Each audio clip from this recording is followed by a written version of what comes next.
Director Wadsby? Thank you.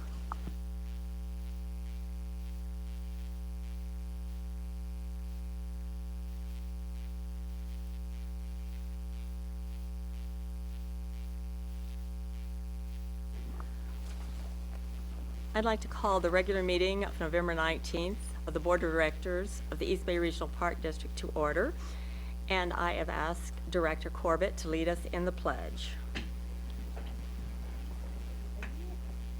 I pledge allegiance to the flag of the United States of America and to the republic for which it stands, one nation, under God, indivisible, with liberty and justice for all. Thank you. Motion to approve the agenda. So moved.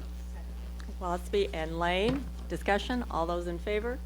Aye. Opposed? Motion carries. Next item is public comments.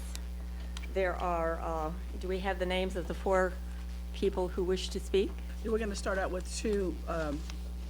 They want to be in particular order. We're going to start out with Kristen Tennyson. Okay.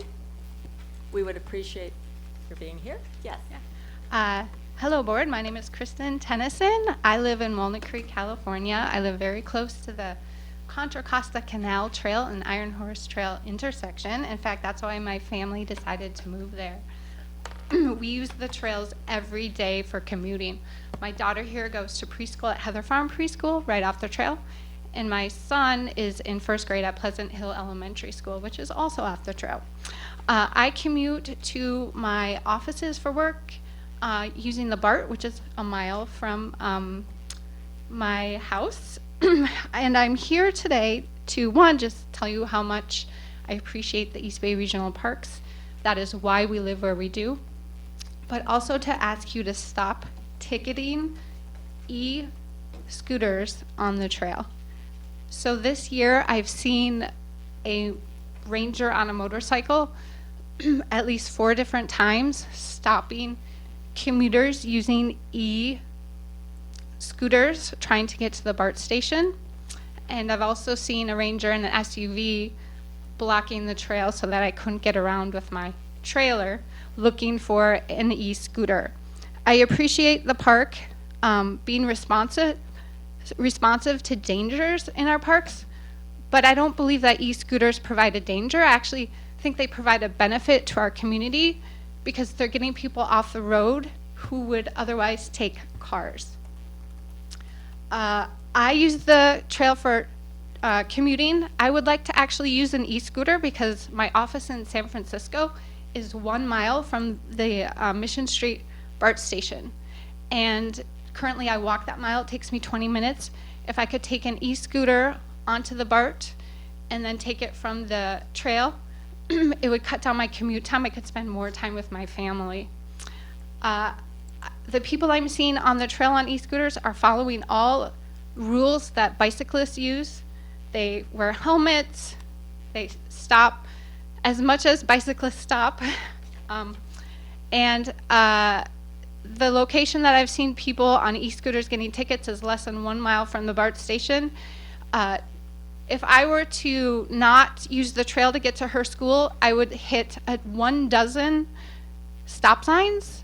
To take the trail, I have 1 stoplight. Sorry, it's 12 stoplights if I drive a car, and it's 1 stoplight if I take the trail. So these corridors, the Iron Horse Trail and the Contra Costa Canal Trail, are so important for commuters. And I believe the East Bay Regional Parks Trails accepts money to be used for transportation. So I ask you to stop criminalizing people using your trails for transportation that, in my opinion, are not disruptive to families like myself that are on the trail. I ask that you stop ticketing and then you create a study, just like you did for e-bikes, to see the effect on our communities. Thank you so much for your time. Thank you for taking the time to come here today. We'll get a response at some stage. Anna, do you have Next. anything to say at this time or not? Director Wieskamp, Deputy General Manager Ana Alvarez sitting for Robert Doyle. Thank you so much for coming to the meeting. We will certainly take a look at our pilot studies that we're currently engaging for these types of recreational vehicles, and we'll get back to you on those things. Right. Thank you so much for your consideration. Next speaker is Danny I think that's Danny Milks. Yes. Okay. Welcome. Hi. Thank you. My name is Danny Well, there's a Mills. younger person along too. Yes. Okay, welcome. Baby, 1 out of 3 kids at home. So I also live in Walnut Creek, right by the Pleasant Hill, Walnut Creek border, and I bike my son to elementary school every day.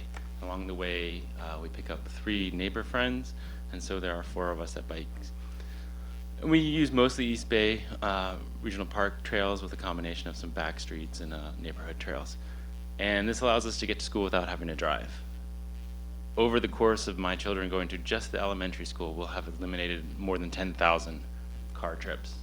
So 10,000 rides not on the roads with a vehicle. And that's just us. Now when we're bringing other kids, now we're eliminating tens of thousands more over this time period, and we're hopefully setting them a good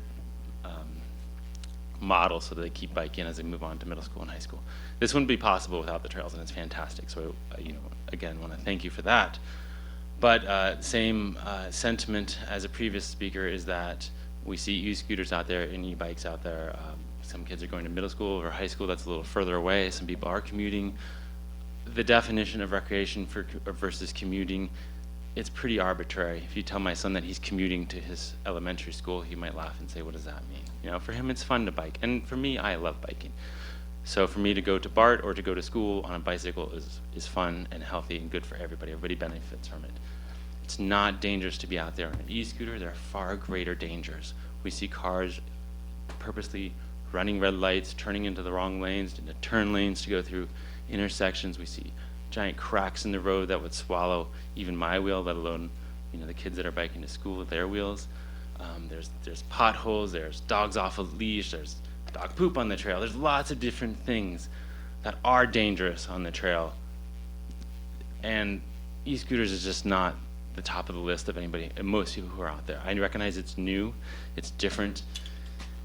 Is it recreation? Is it commuting? Does it really matter? Is it better for everybody that these people are riding e-scooters to bike or to work rather than, to school or to work rather than driving a car? Of course it's better for everyone. So I implore you to look at the safety of e-scooters versus other modes of travel and consider that as part of recreation, and consider it as part of something that can be allowed on the East Bay Regional Park trails. Because once you do that, then we're becoming, again, part of the solution of getting people out of their cars. And I know you're not right, we're not talking about highways here, but the difference is, again, tens of thousands of trips just within a family going to a school by using these trails. So we can make a difference, and we can be part of the solution rather than prohibiting something and being kind of a challenge or part of the problem to progress. So I would love it if you could, again, do what you did with e-bikes and consider it as another option to have e-scooters on the trail. Thank you. Okay. We cannot respond today, but there will be a process, and you can be informed. And thank you and the younger generation for coming and being so quiet. Thank you. We appreciate it. Our next speaker is Steve Hollister. Welcome. Good afternoon, board members. My name is Steve Hollister, and I'm a representative of the Castro Valley Forest Fire Prevention Committee, which is an ad hoc group in Castro Valley. The Castro Valley Forest Fire Prevention is using the public comments to communicate with the board after our written request for the Ten Hills Trails fire mitigation to be placed on the agenda was denied. This process was frustrating and unclear, with no telephonic or written response received until I followed up myself. The reason for requesting agendizing this item is that public comments provide for no chance for action or follow-up. Let me compliment the district on the recent Lake Chabot Area 10 treatment. Unfortunately, the remainder of the trail mitigation was disappointing. Specifically, the lack of treatment in soil areas, the Redwood Road Triangle vegetative area, and the dried debris removal. During a July trail walkthrough, California Department of Fire noted that these areas are appropriate for treatment. Please note that Ten Hills Trail and residents are still in the CDF fire's high severe fire hazard map, as they were when your own wildfire hazard and resource mitigation plan was adopted in 2010. Apparently these maps are currently removed or very hard to access on their website and are under review. On a more positive note, many neighboring property owners have or are in the process of clearing a 100-foot defensible space adjacent to the trail and around their residences. This is in part due to the fire safety education and outreach of the Castro Valley Forest Fire Prevention Committee. We live in a period of climate change and devastating fires. The mantra that the downslope of Ten Hills Trail has not burned in 50 years and that a Diablo wind would not cause an unanticipated small fire to be put out quickly needs to be rethought.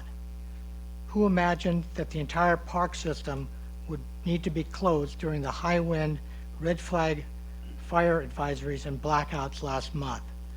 Castro Valley enjoys a beautiful and accessible open space, and we thank East Bay Regional Parks District for providing this. Please direct staff to work with us in ensuring that these assets are fire safe. Thank you. Thank you, sir. Next speaker is Brad Onstad.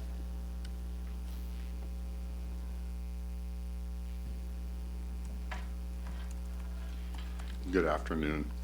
My name is Brad Onstad. I am a member of the Castro Valley Forest Fire Prevention Committee. Earlier this year, members of this group stood before you outlining many concerns of spreading wildfires into the community of Castro Valley and the lack of cooperation with representatives from East Bay Regional Parks. East Bay Regional Parks leaders have done very little to reduce this fire exposure.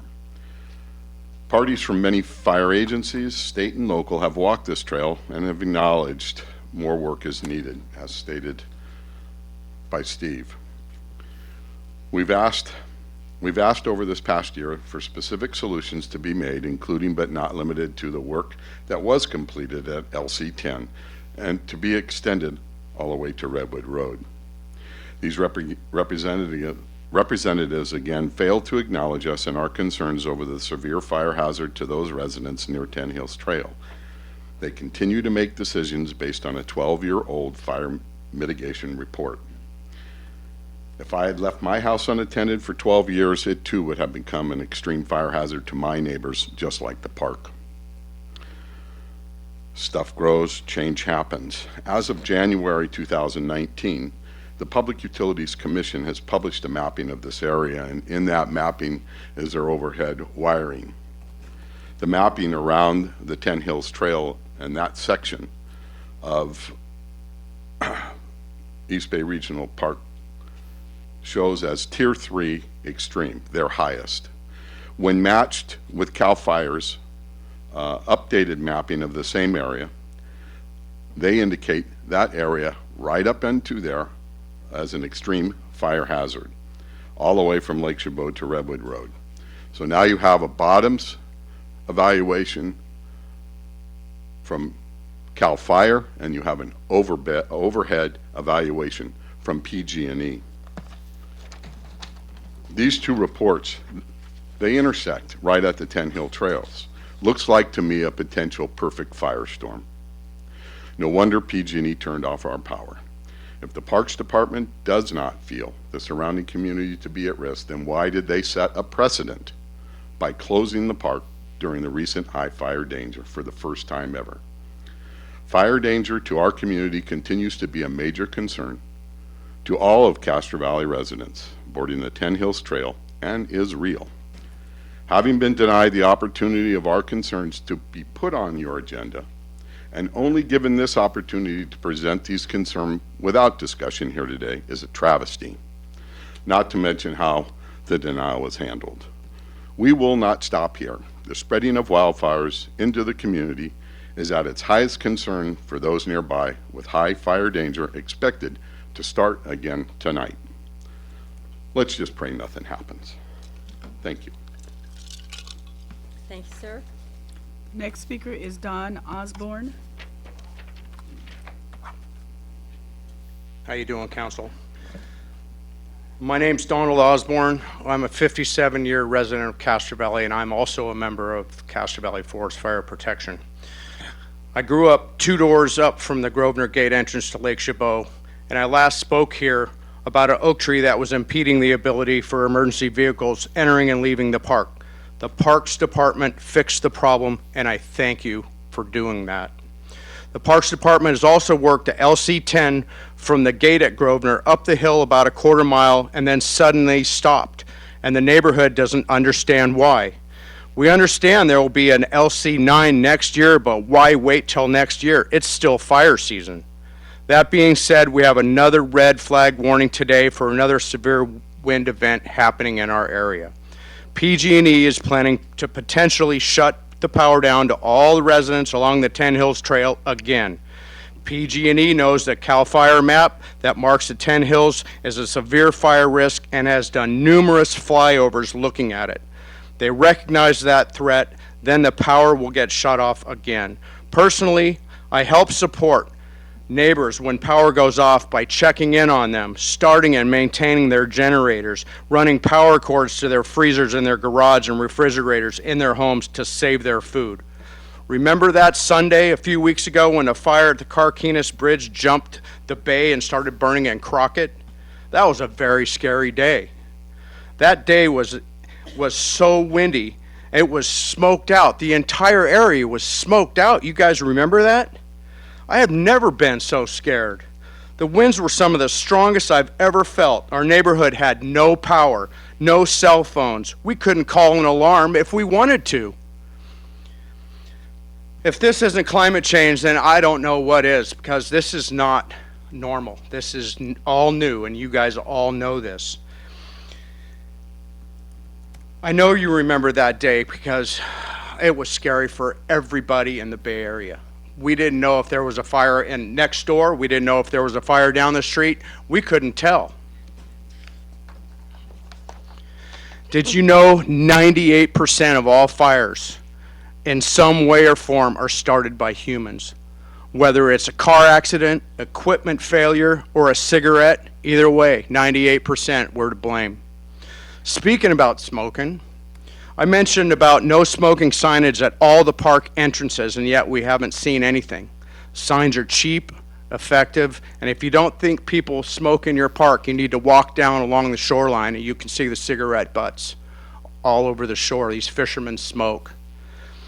Recently, Briarley Court above us, all residents were cited for non-compliance for the lack of brush and tree shrub removal on their properties. Many of them along the 10 Hills Trail have cleared their brush. It's time for the parks to finish their work. Get the work permitted, get it done, get your contractors, and have a reputation about being fire protection friendly, because right now you're not. Litigation is expensive, so if something tragic happens, remember, it takes money to save money. Thank you. Joe Sullivan. Is it Joe Sullivan? John Sullivan. I apologize. Thank you. Good afternoon, members of the board and staff. I'm John Sullivan, also a member of the Castro Valley Forest Fire Prevention. Looking at the state of affairs out there in this 10 Hills Trail today, and what's going on around us with regard to fires all over the state and so forth, we cannot in good conscience turn a blind eye to this anymore.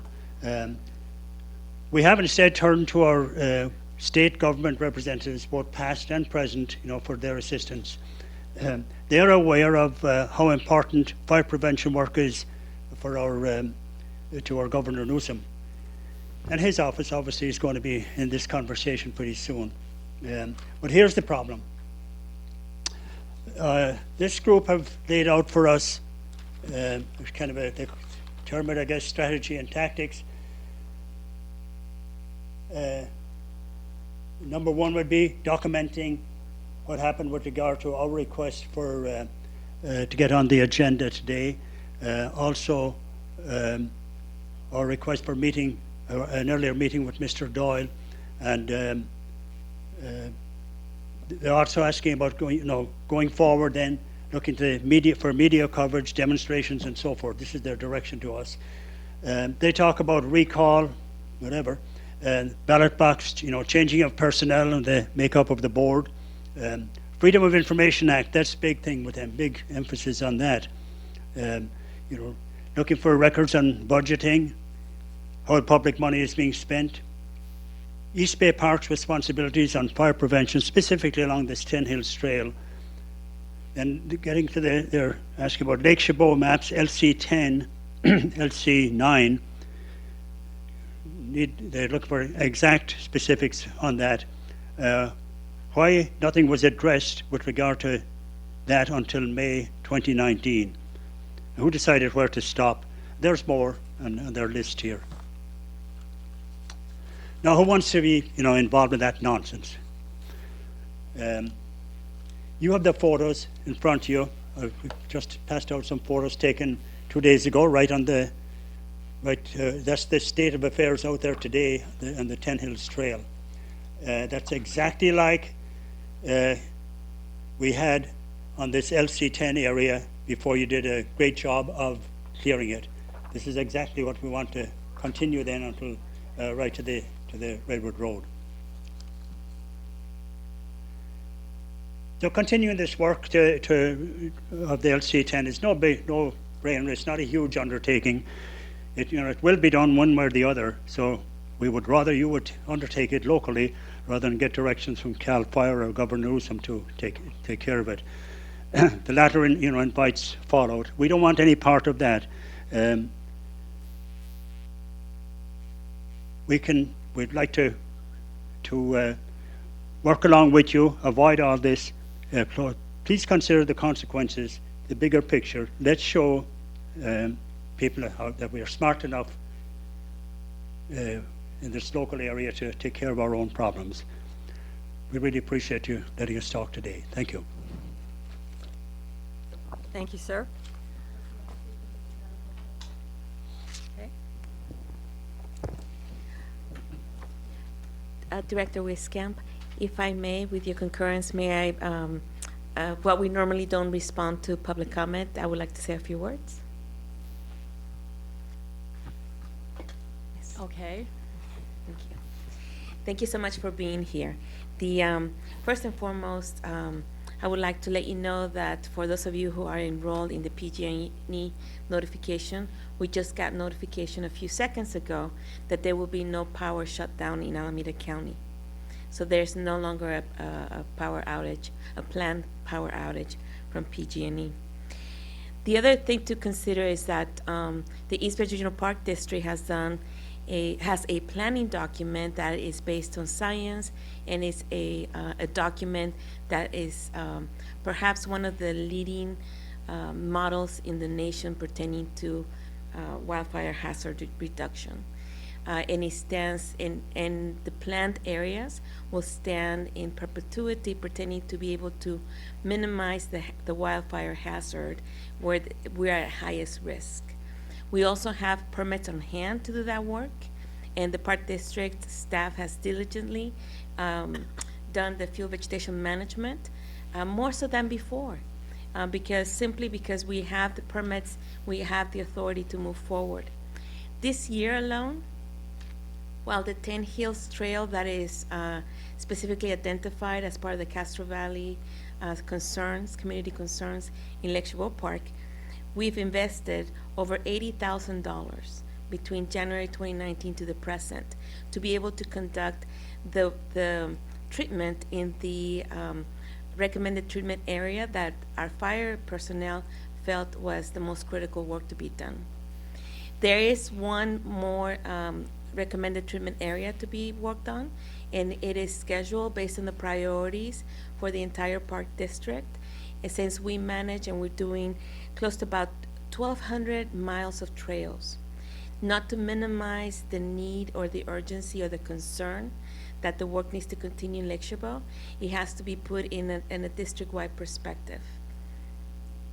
Fear is something that it's very powerful, and we're not negating in any way how the community feels, but it's also a time to think about, in this moment in time when we are seeing the effects firsthand of a changing climate, this is a time where we need to rely even more so on the science and on the subject matter experts, because they've done their work, they've done the research, they have the models, and we've done this very pragmatically to be able to get through all of the priorities and all of our responsibility.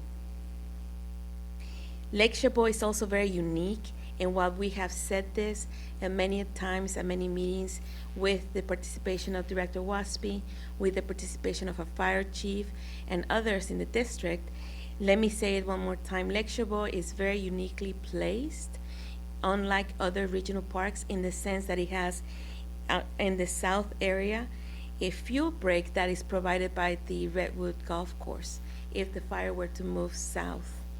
It's also, we also need to understand the topography of that park in comparison to the rest of the parks, that it's benefiting from a north-facing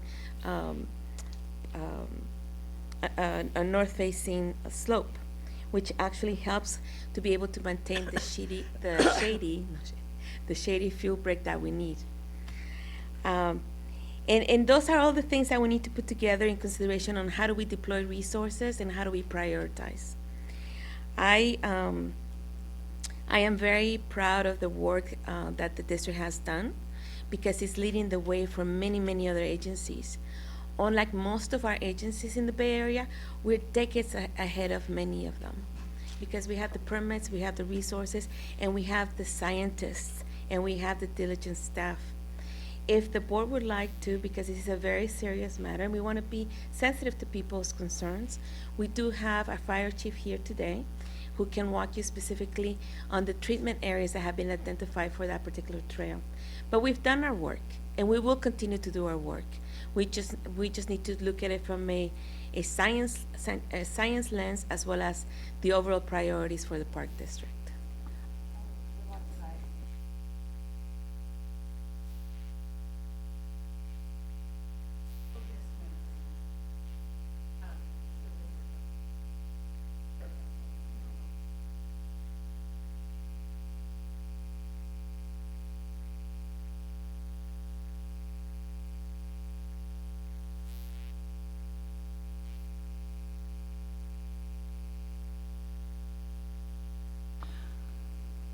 Is it the pleasure of the group that since we have the fire marshal here, we hear? And I will look at, Dennis? No, Can No. I I do that? we do. no, it's not on our agenda. I don't know, is that legal or not? It's not on the agenda, and I would suggest that that we not discuss it further if it's not on the agenda.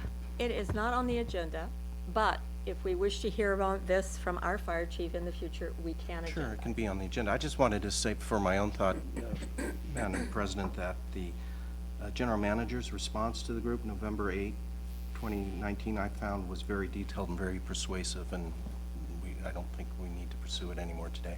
Okay, well, let's just say that there's that opportunity, and we can talk to the general manager about a future chance to put it on the agenda if that seems appropriate, with a report from our fire chief. Does that seem acceptable to everyone? You know, I would like to say, representing Central Contra Costa County and acknowledging there are 1,200 plus miles of road, a trail that we are taking care of, that everybody in my ward is very upset about the prospect of fire. And we've been hearing about the Castro Valley area because you've been very articulate and very concerned. But each of us could bring from our ward people who are as concerned as you are. And so we are going to address this from a policy sense and be as responsive as we can. And I do feel that there's been a tremendous amount of response provided to you on this particular trail and on Chabot. And I'm concerned that we have staff spending time on one very small area when they could be spending that much time in hundreds of other areas. So I hope that you understand that we are hearing what you're saying, but we also have responsibilities that are far beyond your area. But we appreciate your coming here. It lays before us, we have the information, and we will go from there, because it's simply not allowed for us to get into a dialogue today. Thank you. And there are no more speakers in the open session? All right. Then I will move on to the consent calendar. I have several items that were mentioned, and so I will, the first one is A, and that is D. Do you have anything further on that one, D? My question's got answered. It's been answered. Okay, I have item D, Reducing Waste in National Parks Act, and I believe that was Dennis. He just stepped out. So he's just stepped out, so we will go to item G.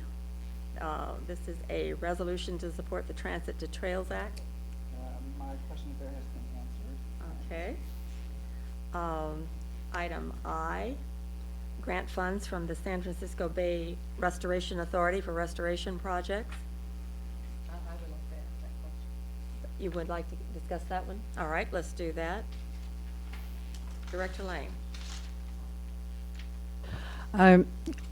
As I think all of you know, we have a number of projects that are, that could be addressed by the San Francisco Bay Restoration Authority.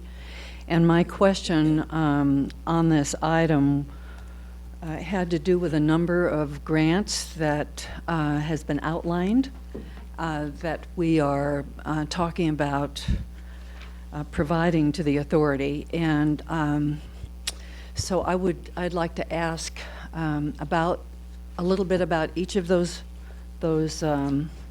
possible improvements, and then ask too about how we're proceeding with this number of grants. I think we have somebody prepared to answer those questions. Welcome. Hey, good afternoon. Lisa Bollinger, Acting Grants Manager. Thank you for your question, Director Lane. As you all saw in your board packet, we are proposing 4 applications to move forward in round 3 of the San Francisco Bay Restoration Authority Measure AA grant program.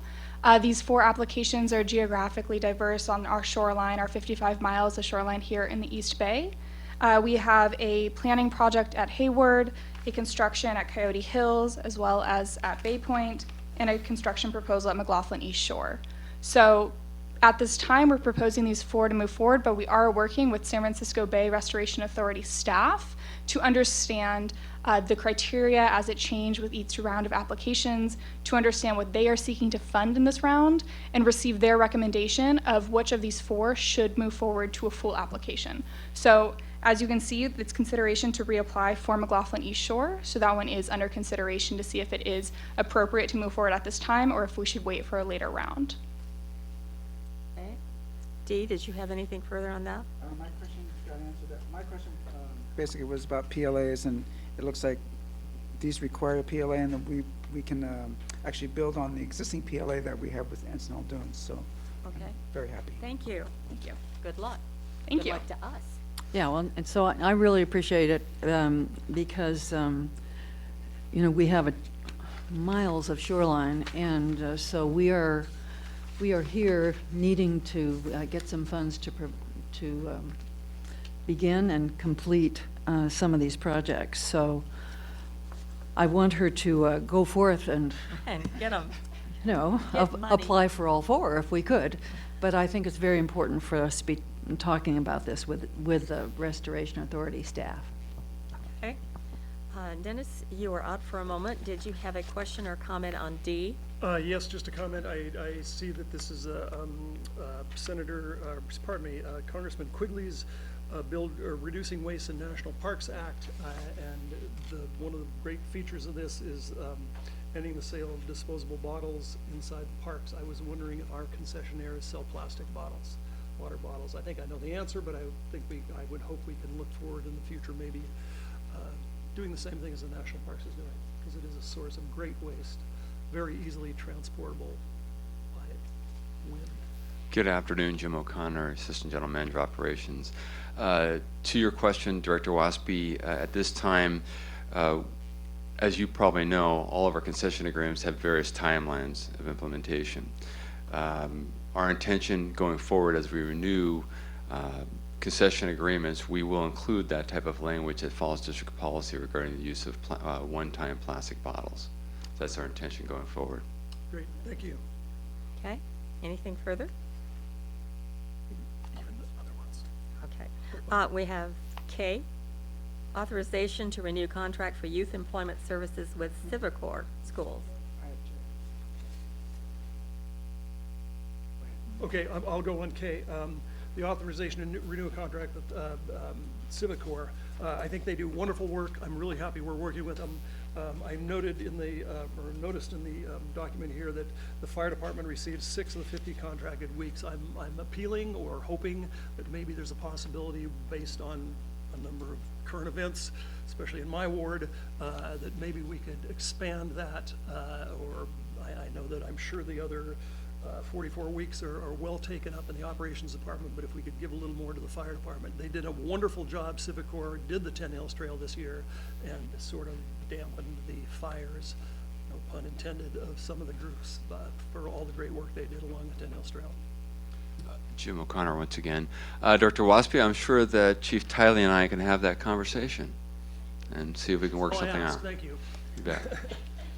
Well, at least he he heard you, right? Everything's a Very good. negotiation Yeah, here. that's probably not all that I'm really. And he's got a just lot put of it in the notes, witnesses, put it in the- put it a in lot the of minutes, will witnesses. ya? D? Just as a follow-up, just wanted to make a comment. I'm very happy we're continuing our engagement with the EBCC, and I'm hoping that in the future we can build some kind of bridge, employment bridge, so we can get these young kids into our system, not only from the EBCC but also from the SCA. So I'm very happy to support this. Thank you. Okay. I don't think anyone can disagree with that statement. Next is L, and we may go back to J. We may go back to J, yes. I just had a comment. I just noticed in the paper recently that California is no longer going to be buying from Chevrolet unless they sign the compact to build low emission vehicles. So just as long as we're prepared for that, go forward. Director Rosario, we had a chance to look through both the executive order this morning and also the press release. We have a copy I can hand off to you, and I'll just read it very quickly to kind of clarify this issue. It says, effective immediately, the Department of General Services will prohibit purchasing by state agencies of any sedan solely powered by an internal combustion engine, with exemptions for certain public safety vehicles. A second policy, which is currently being developed by DGS, will require state agencies starting January 1st, 2020 to only purchase vehicles from original equipment manufacturers that recognize the California Air Resources Board, CARB as we often refer to, authority to set greenhouse gas and zero emission vehicle standards, and which have committed to continuing stringent emission reduction goals for their fleets. More specifically, those that have not agreed to this are GM, which includes Chevrolet, many vehicles we purchase, Fiat, Chrysler, and Toyota. Those that have agreed are Ford, Honda, BMW, and Volkswagen. Just a couple of, and obviously the board can have a longer discussion at another time, but this will be an interesting in terms of our efforts to green the fleet, and we will be talking on Thursday about that a little bit more at Board Operations Committee. But one of our big efforts in greening the fleet have been the use of Prius vehicles for Toyota, the RAV4 from Toyota, and also the Chevy Bolt vehicle. So yeah, we'll have to have a longer discussion about that in light of our greening efforts. Some things never go away, do they? Yes, okay. May I ask a question on the same item? Just as a matter of protocol, with a major policy proclamation by the state of California on this item, does that mean this is appropriate to be scheduled for a future committee meeting or board meeting for discussion, or would it be handled administratively and then come to us? I just think this is important enough of a proclamation by the state that we figure out where this fits within the policy discussion. Certainly, Director Corbett. This is coming in it's a two-pronged approach. First is the conversation to be had as part of the Green Fleet Management Plan in the Board Operations Committee. And as AGM O'Connor mentioned, he will go into the detail as to how it would be, how our plans and our intents and goals and objectives for the future will be impacted by this new law. There's also a second opportunity that will be most likely coming through the executive board committee, or perhaps the finance board committee, pertaining to our acquisition policy. And the district has an environmental preferable purchasing policy that we're currently updating, and that will certainly be folded in. And that's where the policy really will lie. Whereas the Green Fleet Management Plan is an operational management plan, and the policy rests with the procurement. It most likely will be called a sustainable procurement policy that will fold into all this particular piece plus all the other moving pieces that are coming at us very fast. So it will be something scheduled for one of our committee meetings? Yes. Shortly. So is it Yes, very appropriate to soon. delete this from our agenda today? Until we know what we're doing. You're talking about the current action to purchase these Yes, vehicles? Yes. I'm asking, there seems to be a lot of dialogue about it, so do we cut it, put it off till a later decision? What do we do? I would suggest that we continue forward with this, but certainly have the conversation going forward. One other point in relation to the governor's action is that, as you know, a great majority of the vehicles we purchase annually come through the state bidding process. Yes. These new rules will obviously affect that state bidding process to comply with these orders. So we are- by default, we will be purchasing vehicles that are in compliance if we're using that procurement So system. these three would be compliant with the state rules. The state rule is not in Currently. effect at this point, so it would be in effect with the current policy, correct? That's why I brought the issue up. What does the board want to do? Director Corbett. I saw that expression. I understand that this is something that's been planned in the past, and it takes a while sometimes, and great planning goes into what our needs are. But I just wouldn't feel comfortable voting in support of this today in light of the fact that there was this statement coming down from the governor's office, and we know about it. So just for me, whatever the rest of you want to do, I would feel more comfortable at least putting this over, at least till the next meeting, and then revisiting it. Because, you know, we have a very strong statement that's been made coming down from the state, and for us to just sort of, you know, not give it its Have an due. appropriate meeting that we could schedule to hear that as operations coming up, or what next? Certainly, we can discuss that on Thursday, because the Green You Fleet mean Management Thursday? Plan is part of our discussion on Thursday. And that would not stop the process? We have some more time on the order? Yes. Let's go ahead and pull the item, so staff will Separate be, vote. rather than taking a vote on the dais, why don't we allow for further deliberations and understanding of its impact? Okay. So we are pulling the item from the consent calendar. All right, that seems reasonable, and you will get back to us at a Yes. further meeting. Correct. Thank you very much, and thanks for, one does not always know what another level of government is doing, and once you become Not a aware of problem. it, you better at least pay attention to it. So I think that's what we're doing, but thank you very much. Okay, have we skipped anything else? If not, we will go to authorization to purchase vehicle setups, Public Safety Division, and this was both Dee and Dennis. Whoever would like to go first. Go ahead, Dee. I'm Al. Oh, Okay, Dee? This is, I'm concerned about the projections for 2021, and that they seem so high. We have someone here who will address this. Please.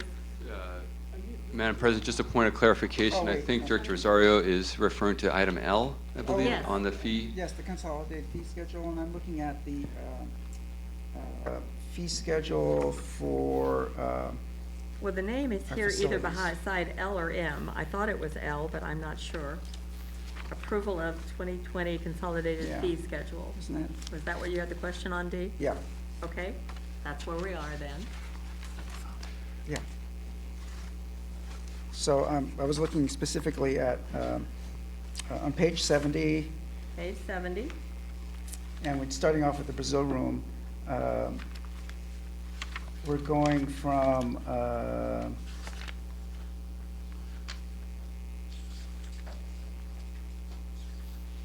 where are we? Okay. We're in 2020,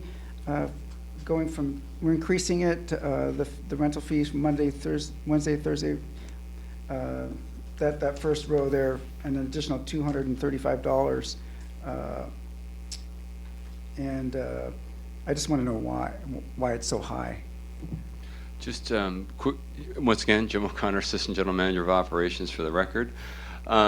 Just a quick reminder about our process. I know you have not been on Board Ops Committee for a couple of years, but annually what we do is we review a suite of other similar agencies that have similar facilities, and we use those for comparison, market comparison purposes.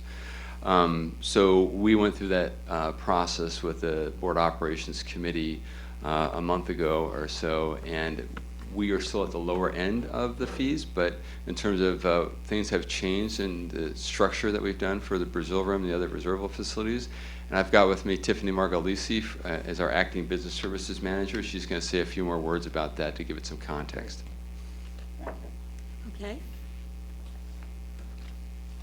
Right. Good afternoon, Tiffany Margalisi, Acting Business Services Manager, and I would like to provide a little more context to the fee increase. It is a overall structure change, so it is good to have the context. And Sharon, if you can pull that up. Thank you.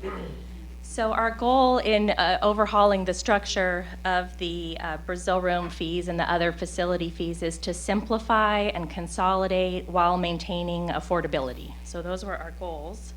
Can you do the next slide, please? So a couple of key points here. We haven't, these changes would be for 2021. In most cases, we haven't changed in 5 years, and we are consolidating and simplifying. One important change is we are making it all-inclusive. Now it's inclusive of the audiovisual, the ICE, the telephone. Those all used to be different fees that we would charge separately, and that causes a lot of confusion for customers. It's kind of outdated to pay a separate fee to use the telephone. So we're trying to be more modern and just include all of that in the rental fee. The other thing that staff did a very thorough job in is they looked at what time slots were actually being used and then adjusted our time slots to match use. So we're getting rid of slots that nobody used and having more available slots. And in doing all that, we're still below the comparable market average. This is another way to look at it. So prior to this proposed change, we're anywhere from 18 to over 600% lower than comparable market average. We have a lot of fees. It's very confusing if you've ever looked at our schedule. There's too many choices. And then we have all these extra amenities. So what we did is look at the current rate, boosted it up by about 15%. Again, remembering that we haven't done any increases in 5 years, and included the amenities. And in doing that, we are still below the comparable market average. So we did maintain affordability. And here's an example, not to get too detailed, but just an example of how it looks in 2020. And that currently at the bottom, it'll show, you have a lot more choices, but that in fact weren't being used. And then all those amenities separate, gas fireplace, $30, ice machine. And so then looking to 2021, we've consolidated. So that's the gist of it. And then the other, yes.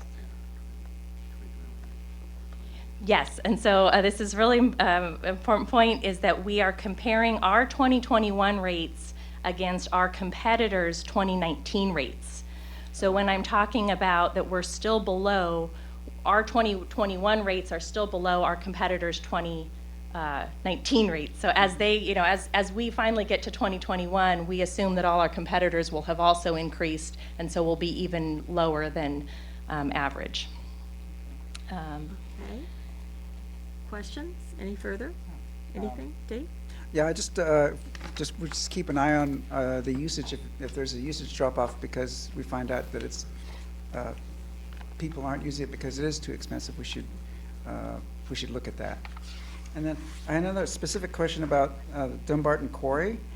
The prices there are different than our two existing campgrounds by an additional $20, and the reason for that is? The two reasons for the higher price for Dumbarton Quarry, number one is it is inclusive of Wi-Fi, which is a feature that we don't offer at our other campgrounds, and we compared against RV campgrounds that have that feature. and then also in anticipation of it being a new facility. Okay. And also from our market study that we did looking at comparable facilities. Anyone else have a question or comment on this? Dennis? Just thank you to the staff and the Operations Committee for going through all this every year. I think it's incredible.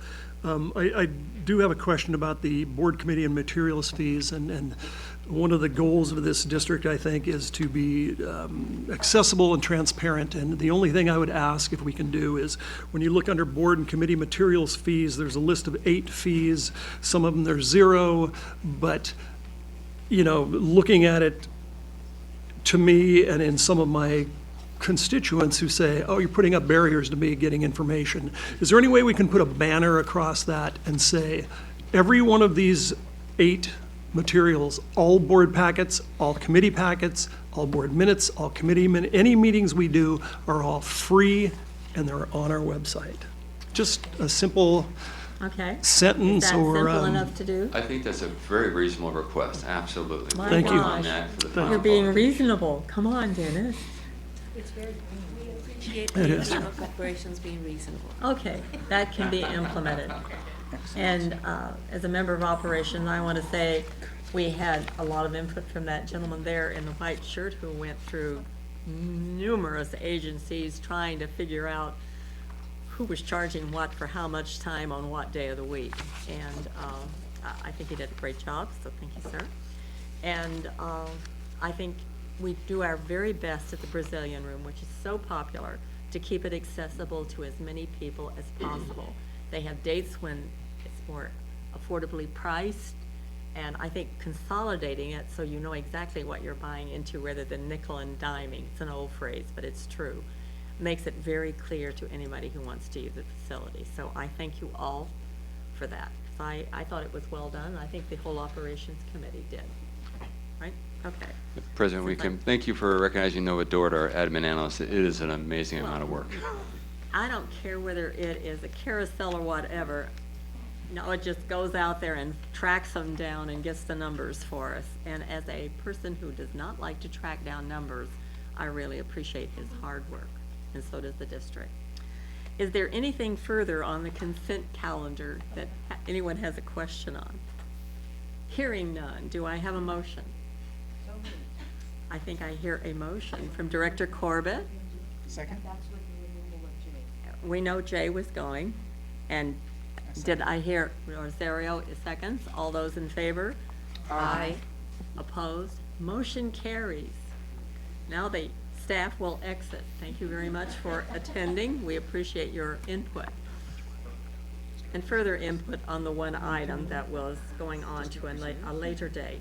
That was Jay. Okay, I think we have made it to finance and management. And not too bad on time. The approval of the major infrastructure renovation and replacement. Good afternoon. Let's wait 1 second till we get everybody back in order. We're in order. We're good. I think we are. Good afternoon. Deborah Ocker, the Assistant General Manager of Finance and Management Services. And I'm just going to introduce this item and then pass it on to Deborah Spalding, our Assistant Finance Officer. Today before you, we're presenting a proposed policy for our major infrastructure renovation and replacement fund. Maintaining infrastructure has been a long-time priority for the Park District. However, during times of recession, it's common to put this funding of asset maintenance on hold. And that has been the case here at the district during the Great Recession and possibly before I was around to research it. But even back 2008 to 2010, although the district had a policy of funding infrastructure replacement and renovation, we put it on hold so that we would be able to balance the budget during a time of cutting budgets, a time of recession. And so over that period, when we came out of the Great Recession, I researched, and some of you may recall, that during board workshops, we talked about the effect that that hiatus had on our program. We had been trying to maintain our pavement, so we were able to put some funding away for that, but there were other things that we were not able to set funding aside for. And so back in 2012 and in 2013, the board adopted several types of reserve policies, setting funding aside for smoothing, for other types of reserves, and also discussed the need for funding of infrastructure maintenance. And so we issued promissory notes in 2012 in order to jumpstart that funding process and to help us look for new facilities. So I just wanted to point all that history out. The goal today is that we are, before we begin the next economic downturn, we want to have that conversation about codifying the practice that we have here at the district over the last 5 to 10 years of setting funding aside for our infrastructure program. And Deborah Spalding's going to walk us through some more of the history and how we came up with the proposed policy. I apologize that the proposed policy didn't get into your packet, but there's a copy on your dais, and we're going to specifically walk you through that so that you know what's included in it. Okay. So here, I'll turn it over to Deborah. Everybody have that in front of them? Okay.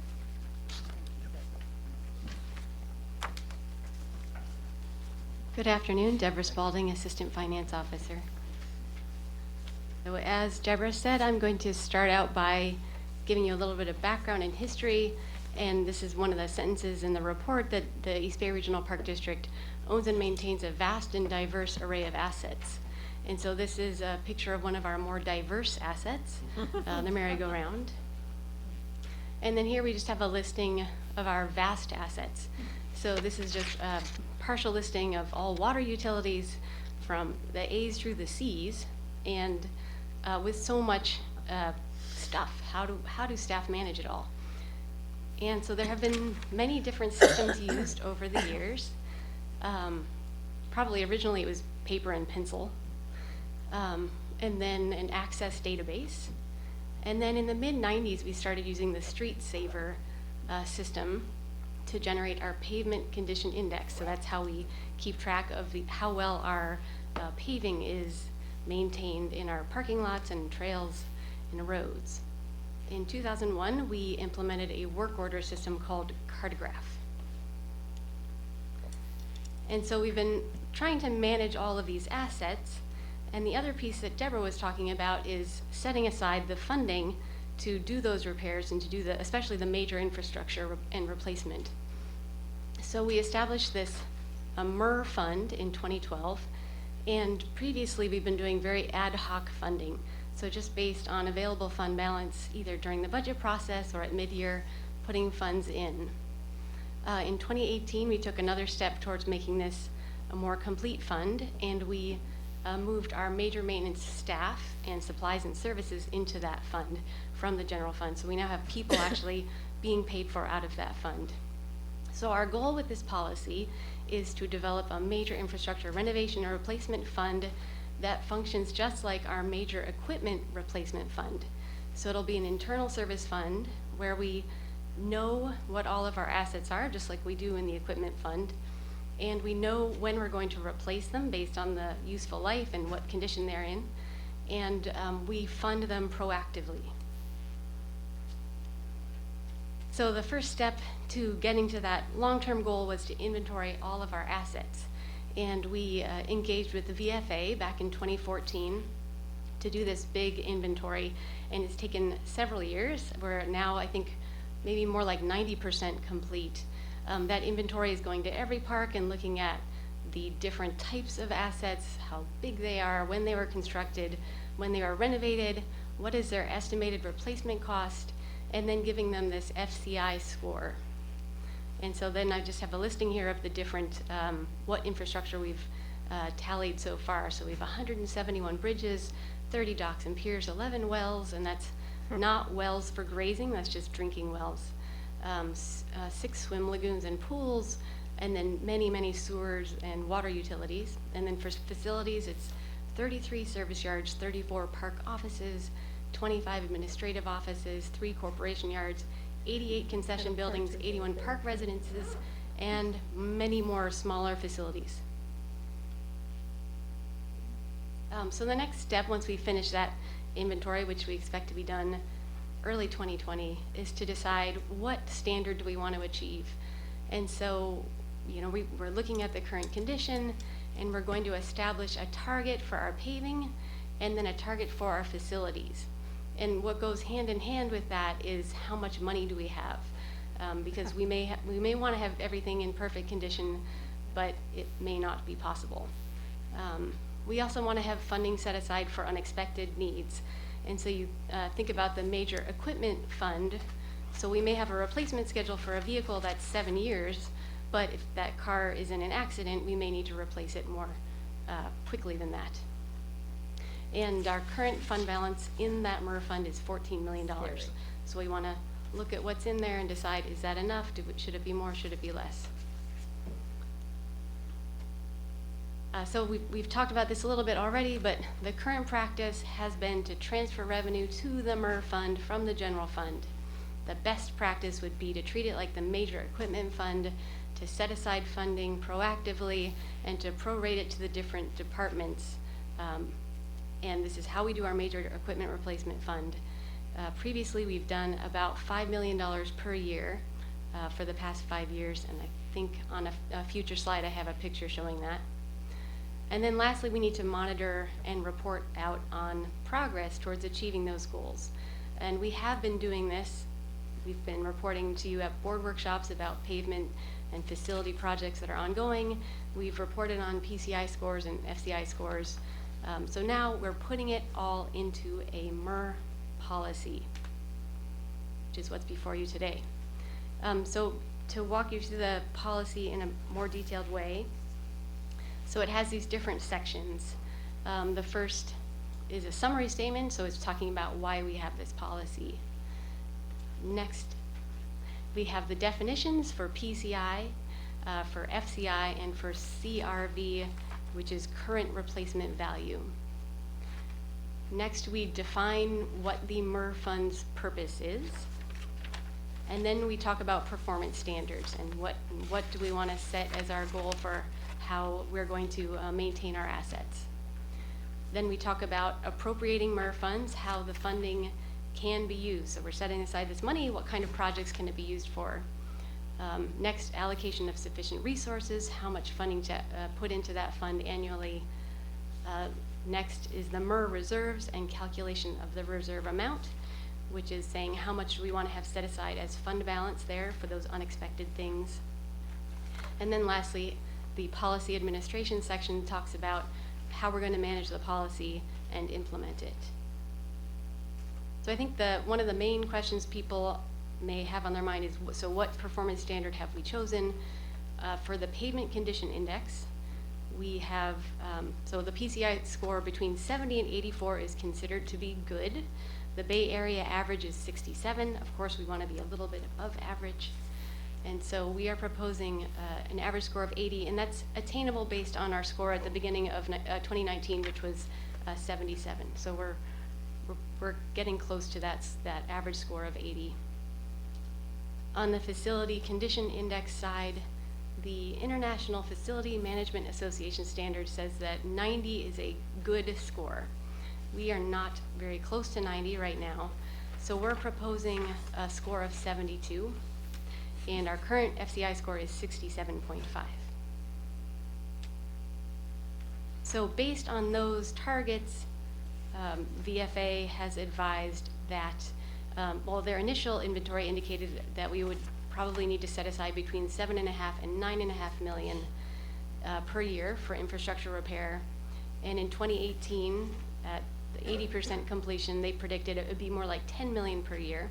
Once the asset inventory is completely done, we'll have that answer.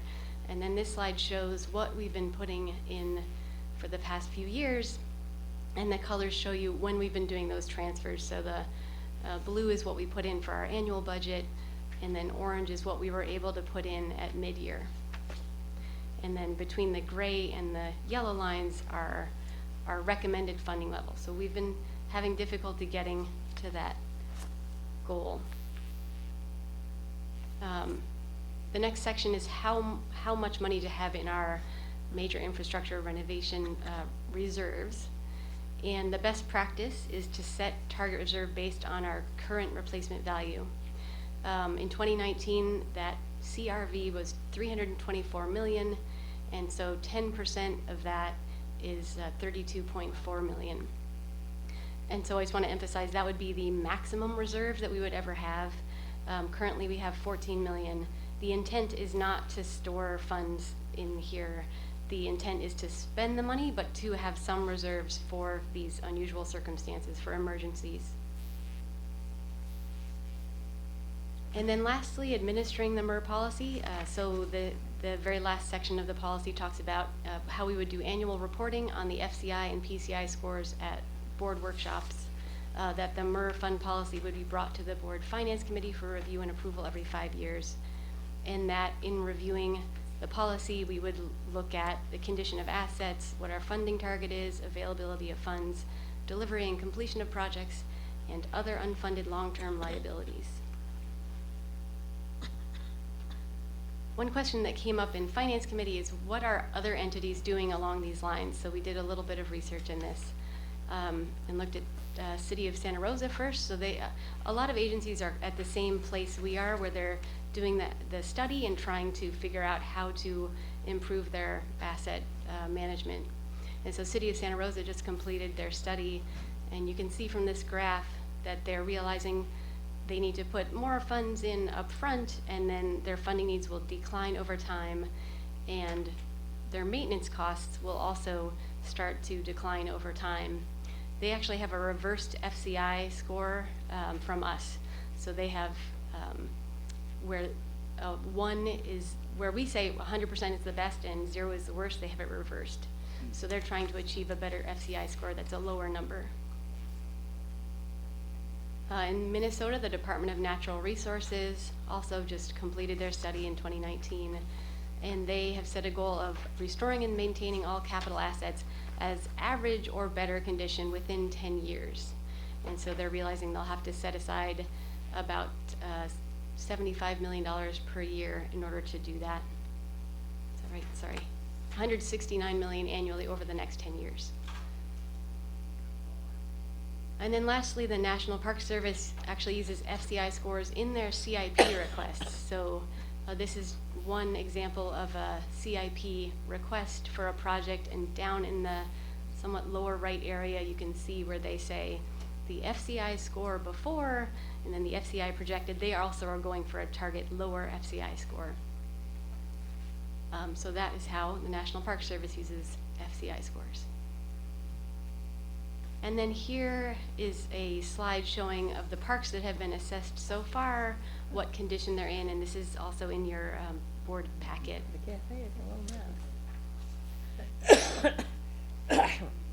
And then this slide is showing you how we've used PCI scores to manage our pavement. And so once you have the information, then you're able to manage towards it. And so yes, our scores went down for a time, and then we were able to bring them back up.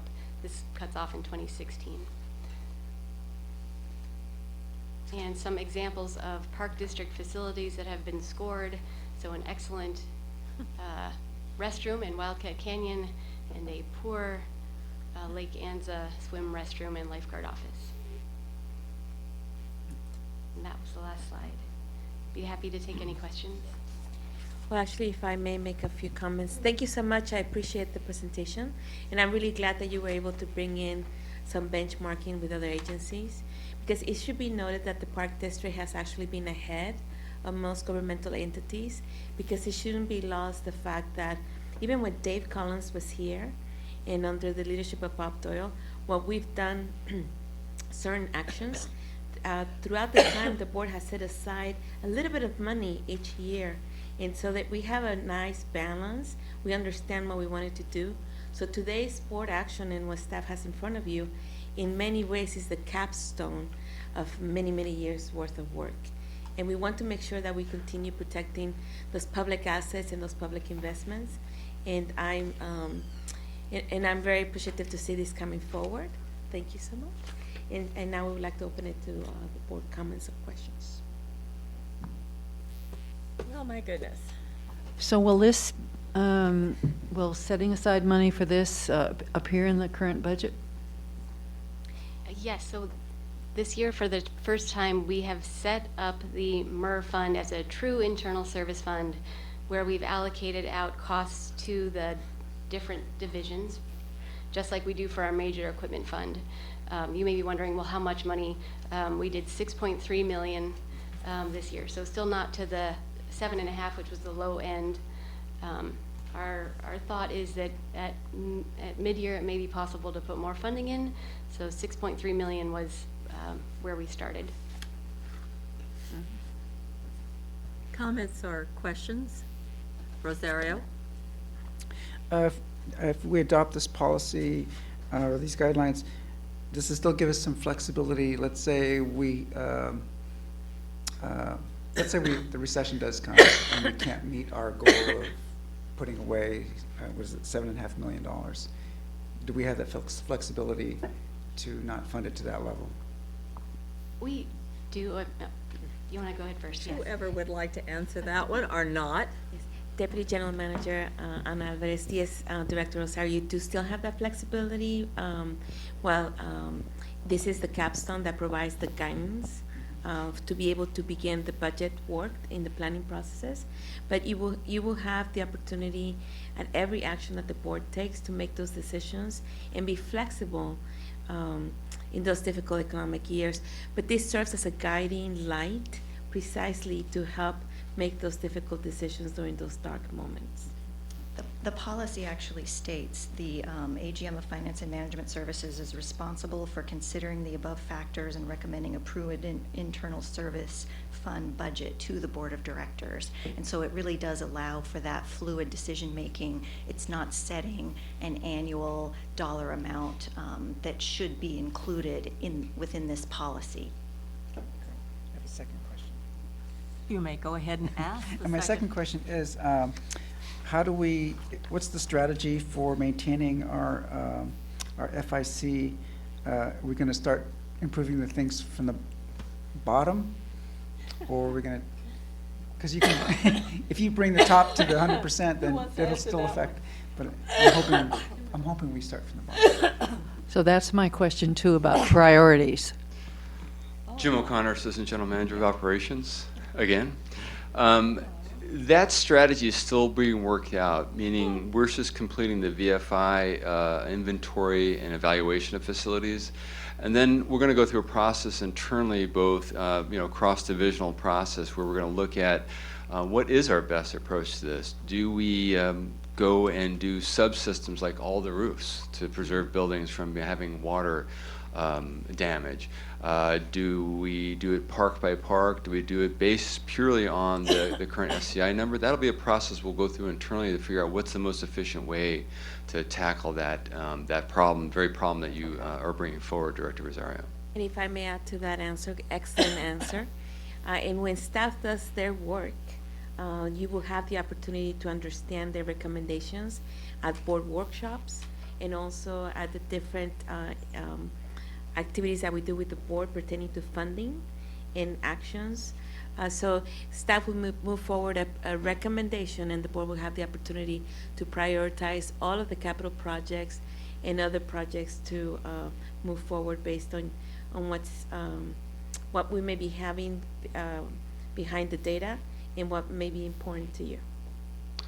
And just also keep in mind, staff is very good about leveraging, meaning you've probably seen like we always use the Little Farm example. So we were in there doing work on the septic system. We added a new restroom. We also did all the ADA work while all that was shut down. So there's opportunities where there's synergy here, where there's one project maybe going on as a capital project under WW, and we have an opportunity to do some of this capital maintenance work at the same time. So we always look at those opportunities also.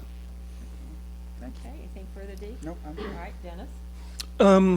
Were I a critic of this, which I'm not, I would ask the question. But he's got a good question, I can tell. I'm not a critic. I like to cover actions. He's covering his bases. So I'm wondering who loses. If we did put aside $7.4 million per year, who loses? Do we lose at a interpretive center at Point Pinole, which has been the will of this board for a number of years? Do we lose?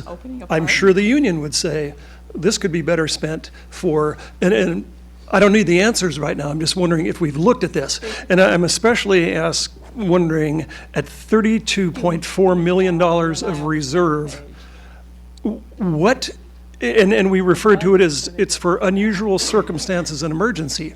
What's the board operating reserve for, which is over 30, it's 10% of the operating budget, which I'm not on the finance committee, is it's about 40 million, right? So, and once again, if I were a critic, and I'm not, or a taxpayer, I'd say, so you've got how many millions in reserves? We're getting close to a lot of money. And I'm not opposed to this, I'm just, and I know you've thought it out. Do you have a comment on that, I guess I would ask? Who wants to answer that one? Yeah, I wanted to take your first question, which is, what suffers? And and I think the short-term answer is, of course, it's general fund money that's going into this, which can be used for any purpose. Over the long term, ideally, as the FCI scores improve, the maintenance costs go down. And the unexpected, we need to replace this, or this thing broke and we didn't know, that should go away because we're now doing it in a planned fashion. So it should, over the long term, save the district money, but I think it's sort of like you have to spend money to save it over the long term. And I think Deborah wanted to address the fund balance. Did you look skeptical? So I think you may be, so did I say it backwards? So we need to do this. We've done this proactive study of the condition of our assets, and we're going to be able to put money into the projects where we'll really get value added from them, and it should save us money in the long run. And I would just add, if there's no losing, nobody's losing anything. In the past, when we and other agencies do reduce the funding towards programs like this, it's to keep your regular level of service for your constituents. It's to make sure that you can keep your base budget staffing going before you can grow your budget. So those are the types of things that we will evaluate every year. But I think by not setting money aside, it does a disservice to the agency, because it truly is a priority, and it shows that the maintaining of our assets is a true priority, that there is money set aside, that there's work programs that are identified for that funding. May I follow up really quickly? So have you thought of the priority of other sort of discretionary stuff that we've funded in the past? Is like OPEB, we continue to pre-fund, and some of our CalPERS things. Is that, will we continue to do that? And does the staff consider that a higher priority, equal priority, or has it? Well, over the last several years, we have identified a lot of our unfunded liabilities, and there are actually more to be discussed on Finance Committee next year that haven't been talked about, a lot of them related to climate change. So we are trying to chip away at all of those. So there is a reason why we have different types of reserves, why we have the pension trust that's for a completely separate liability. This policy is for a completely separate liability than for the other emergency type reserves that we have.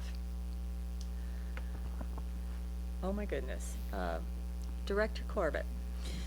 This is serious stuff, but I just want to say I appreciate putting all this information together, and I assume many hours of work went into this. In fact, every single number on this chart is many, many hours of work, and people looking at facilities and trying to figure out,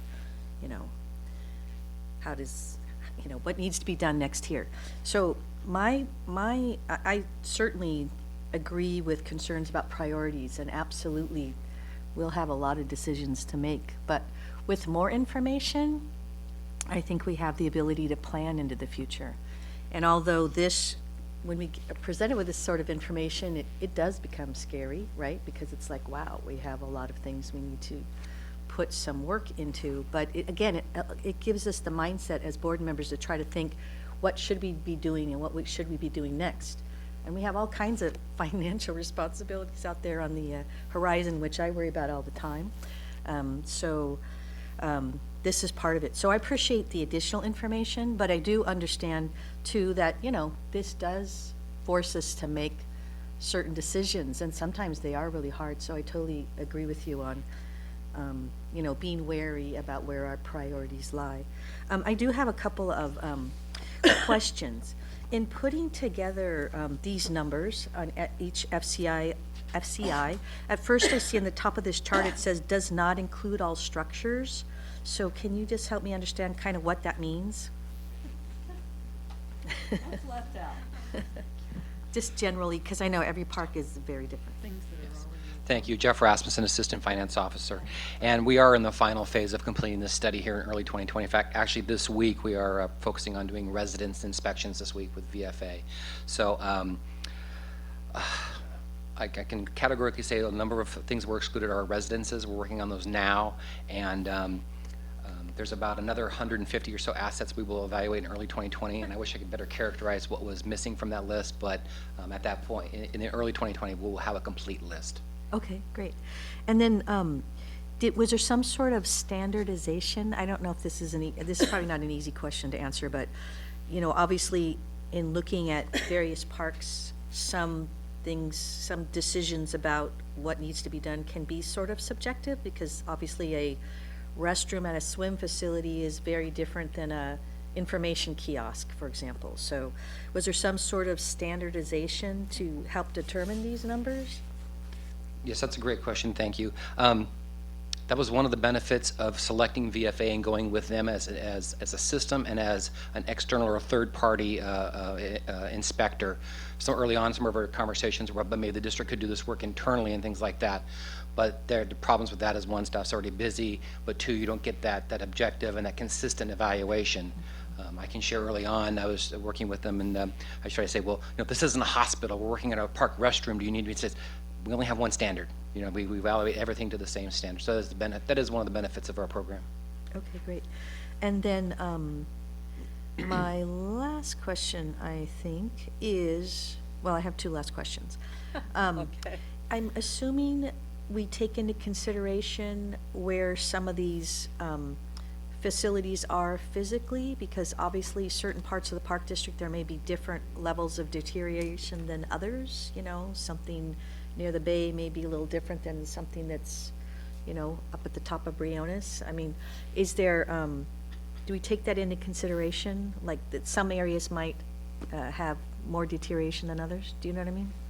Yeah, not on the initial score. The scores you see are the current condition when inspected, so it doesn't Okay. take that. But I think, to Jim O'Connor's point, those kinds of analysis will be part of how and when we respond. I mean, if something's in a very wet condition and the roof's bad, that would be a priority over something, that's in East County. Okay.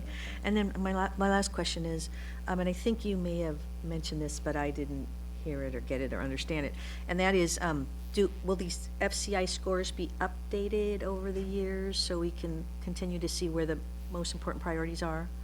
Yes, absolutely. That's one of the benefits of operations and mass selecting. Have you heard the new work order system, the FAMOUS system, and that we select that because it's integrated with VFA. They come from the same company.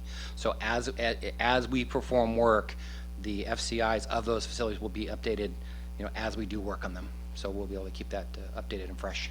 Okay, thank you very much. Okay, anyone else? I also just wanted to add, with the FCI changes, MAST is good to point out that as we acquire property, sometimes the FCI goes down in a certain park, which is out of our control, but the numbers may show it's reduced, but that's because we've acquired new properties. And we do have a practice of bringing this information to the executive committee every year as another way. We bring it to the board workshops and we bring an update to the executive committee. Okay, Colin?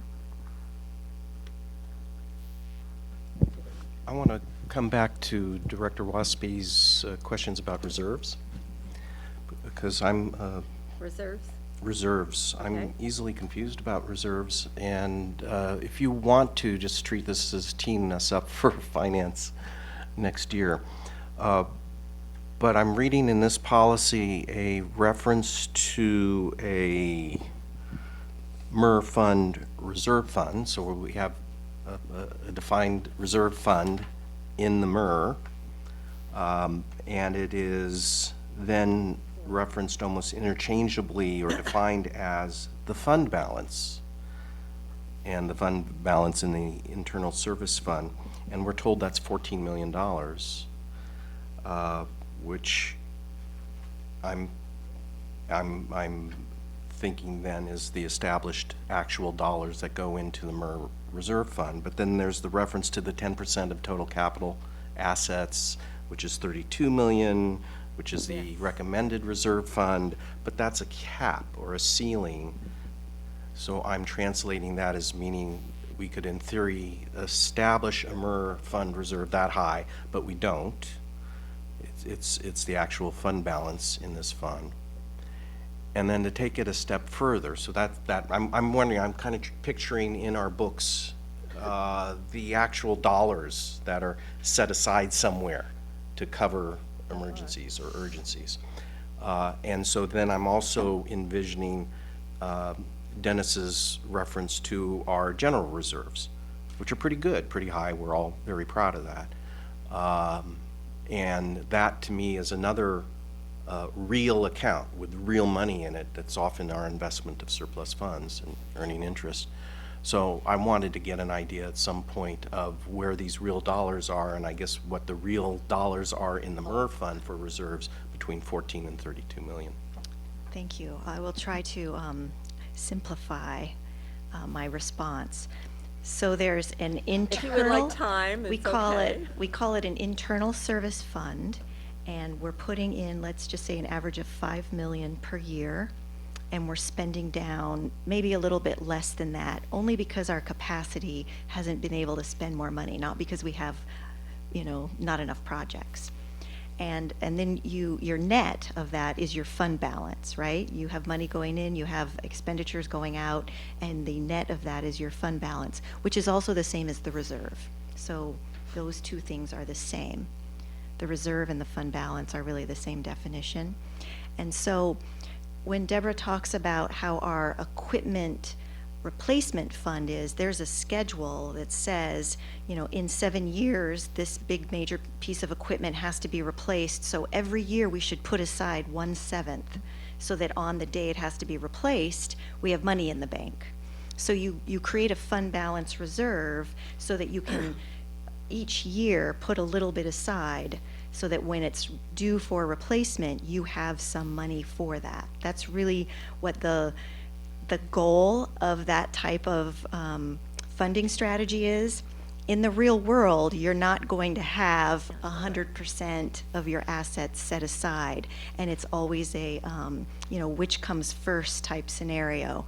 But the goal is to have money set aside so that when those big structures or big water distribution centers need money, that it's there and it's been accumulated in that fund, rather than having to pull it out of the general fund, right? From time to time, we say, oh my gosh, we didn't expect this $3 million hit to the general fund. Well, we've set this money aside. Every year we've put some money aside so that when it comes due for replacement, we have that already funded. So this is actual real depreciation coverage. It could be seen as that. Well, as opposed to the U.S. economy, which is based on real estate depreciation, which isn't real, right? So we're talking about actual infrastructure depreciation accounts. And in that sense, it's not so much a rainy day emergency fund as it is an actual anticipatory capital needs It's a fund planning. that we're setting aside. And that would distinguish it, at least as a piece, from our operational general fund reserves, which truly are rainy day emergency. That is unforeseen. correct. Got it. That is I actually- correct. Thank you. See, at some point, my history degree at Cal just doesn't help. It just- Okay. I don't know about anybody else, but to me, 32.4 is real money. And I don't know how you're going to go about reaching a goal of setting that aside. I look upon this whole document as a goal. It's not a total commitment, it's a commitment to try to do it. Let me tell you, the last time I checked, if I looked at materials, and I've got somebody working hopefully on a project today at my house, the cost for materials go up, the cost for labor goes up, and I don't think that's going to change. And so have you factored that in? Just a question, don't even answer it now. I think it's very, very difficult to ever believe, maybe past my lifetime when you might achieve this 32.4 million. But I have no problem with the goal. I think it's logical. And I do believe we talk about adding visitor centers. Several are being studied at this time, and each one of them is then have to be tossed into this goal setting and keeping it up. This is not an easy goal. I think it's worth looking at and trying to achieve. But staff, you're going to have a tough time working with a board that we want a lot. We want visitor centers. We want parks that are open. We want it all. And so as a goal, I think I'm willing to accept it. But for me, it is big letters goal. And do your best to do it. And I appreciate all the work that's gone into this because I think we found a lot of unknowns. And I believe some of those residences that are out there are going to have to be worked on right now and not just in the future. So I respect the work, but personally, I think it's a tough goal. But anybody else have anything to say? To me, it's a goal. Anybody go along with that, or what would you like from us today? We agree. We agree that this is establishing a goal. As you read the policy, it doesn't have any hard, strict numbers in it. It has recommendations. That's why I'm willing to support it. And I think it will really help support the program and the auditor's view of the program. And so we are recommending approval of this policy. All right, it's a policy, it's a goal. Everybody agree? Okay. I think we're all semi-comfortable with that. Anybody want to make the motion? I'll make the motion.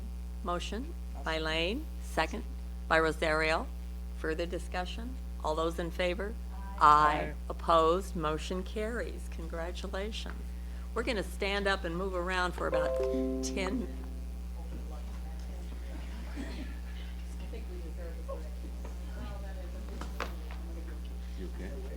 Yeah, let me switch it because we manage the agenda from here, but yes, that's fine. Okay, yeah, it's just, we can get them, the crew, I've been having them hang by, and when I'm sitting here for 2 hours with the board members.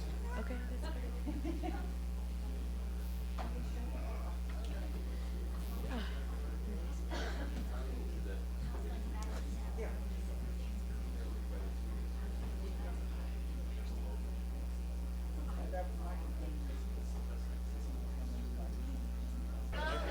Oh, inside the tank?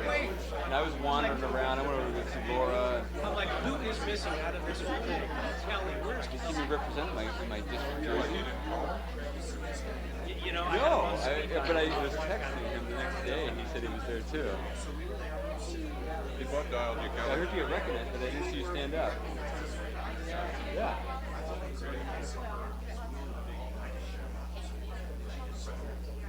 Cool.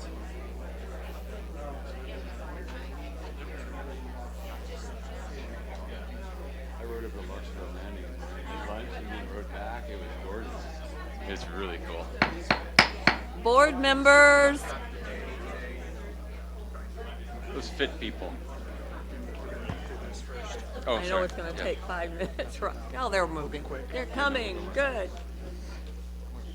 The only one missing is now Dennis. There he is. No running.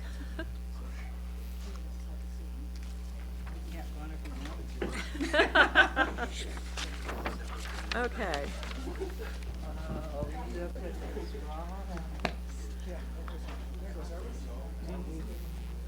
Okay. The next item is board and staff reports. Yes, Anna? Director Wieskamp, Deputy General Manager Dr. Ana Alvarez sitting in for Bob Doyle. We have two similar actions that were taken in the last couple of weeks by two jurisdictions. And this speaks primarily to cities managing their growth and trying to address their housing issues. And overall, the Park District fared very well in both actions. One of the actions is the rejection by the voters for Measure L that would redefine the urban limit line in the city of Brentwood. So it failed, and that means that about a 2,400 housing units will not be developed near our Roddy Ranch Golf Course, which is a 35-acre site planned for a regional park. The other action was the opposite. It was with the city of San Ramon, where they actually, the city council took action to consolidate the general plan and bring into their urban growth boundary a portion of land that is tied to the Northern California Labor's Union Training Facility. And that actually is very much consistent with what we've been doing and what the board has been taking action to be able to accept 177 acres of open space for the continuation of green space. We have Brian Holt, as Chief of Planning, here. In case you have any questions or would like to have more detailed information that's currently on the board material.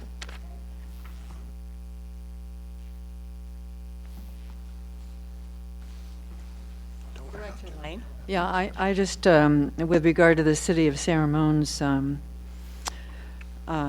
property there at the southern end of Contra Costa County, this is something that's a really exciting project.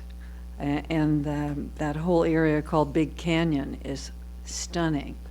And so we are beginning, so I want to thank the staff for moving as quickly as we did on this to accommodate San Ramon's interest in open space. Okay.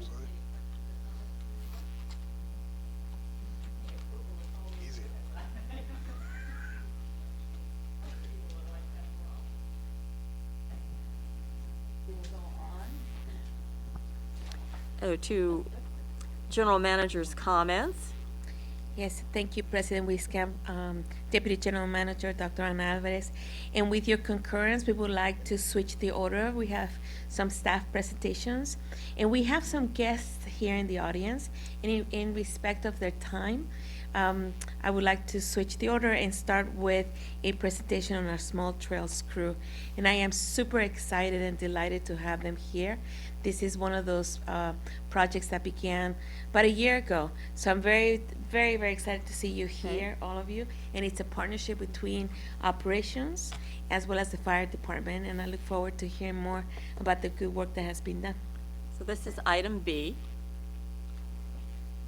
Well, Jim? Good afternoon, Jim O'Connor, Assistant General Manager of Operations. I want to continue on with the theme that we just finished up with, is that the theme of years of work ending in a positive outcome. What you're going to talk about today started about 5 years ago. Within the operations team, we do an annual strategic planning process where you look at, what are our goals for the next year. And about 5 years ago, we started the conversation about trail maintenance and what was happening in trail maintenance district-wide. And the outcome of that meeting within the internal team is we had 2 workshops that involved cross-divisional staff from Trails Development, Operations, MAST, also from Planning, and we did some half-day workshops where we started talking about what could we do to improve trail maintenance district-wide. Out of those workshops came a couple of ideas. One was to create a small trails crew. Beyond Roads and Trails, which works on roads and our fire road work, is a small trails crew that would develop an expertise to do specific projects, but also, more important, to assist the park supervisors in helping them evaluate trails, do some planning for trails, and actually do some work in their parks. And we also did training for staff, which we're working with state parks to do some training, some equipment purchases that we've done over the years also. So this is really exciting for me to get to this point where we now have almost a year, well, less than a year, but almost a year under our belts with our new crew. And the crew, the way it evolved is great because SCA, Student Conservation Association, who you see here in front of us, and I'm sure they'll be introduced here in a little bit. I've worked with them for many years. When I was at the National Parks, I worked with them a lot. We also have Jay Watson, who's the Vice President of the Western United States for Student Conservation Association. I'm glad Jay is here because he was a partner in helping us make this work. And this was also an outcome of the Mast Department reorganization, which we implemented this year because we created Eric Bowman's new position, Maintenance Superintendent, and we split out roads and trails and sanitation to a separate work unit to even out the workload, and which allowed us to actually create the crew and focus on this work. So it was really important. So all those things are tied together, and that was over several years of thinking and planning and then working through the budget process to make it happen. So I'm really ecstatic about this. So with that, I'm going to pass it off to Eric. Thank you, Jim. Eric Bowman, Maintenance Superintendent for the Park District. Today we're providing an update to our Small Trails Crew maintenance program. It started actually in April of 2019, so we're less than a year. I make that point because we've gotten quite a bit done in that time. At that time, the Park District entered into a 10-month contract with the Student Conservation Association to provide workers to help maintain our district's narrow trails. Is this working? So the program goals you can see on the screen there. To create and develop a small trails vegetation management crew, and enhance the partnership with Conservation Association to provide job training to young adults seeking future employment as park professionals, and then also to support and aid the young adult community to provide environmental projects.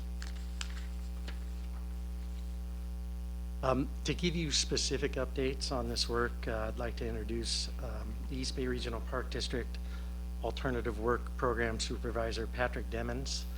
Patrick has been with the district less than a year, but he's been a very quick study on district protocol, and more importantly, he's been adept at networking and getting this small trails crew utilized effectively.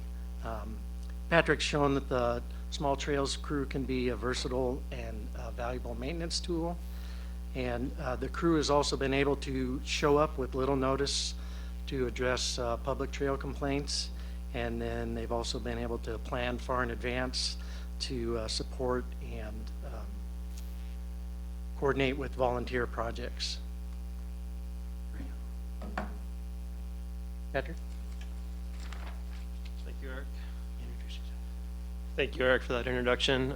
Madam Chairwoman, members of the board, my name is Patrick Demmons, AWP Supervisor under MAST, and I'll be going through the rest of this slide deck and showing you some of the good work that this trail crew has conducted this season. We're going to start with a list of our projects and some of the parks that they've been in. We started in Redwood Park in May, and we conducted a group training for the SCA. So there were a number of trail crews within the Student Conservation Association that spike camped in Redwood Park and did some of their initial training, which they went out into some other organizations and parks in the western United States. And then we had this other trail crew work for us. The first project was a set of check steps on a section of bridle trail in Redwood Canyon there.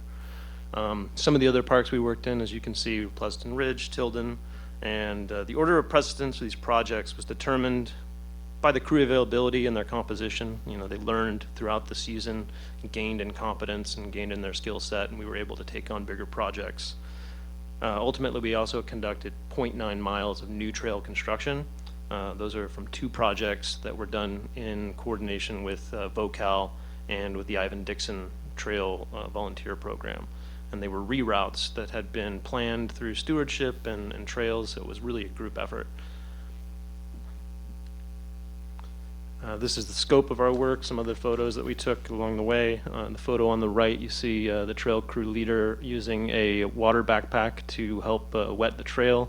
During the really hot summer months, it's difficult, especially when you're cutting new trail, to get proper tread compaction. And so we would have to oftentimes, on some of the more remote sites, bring in backpacks, and each backpack is 8 gallons, weighs 35 pounds, and so it's a real strong effort by this crew to bring that in off of the main roads and get the trail properly compacted.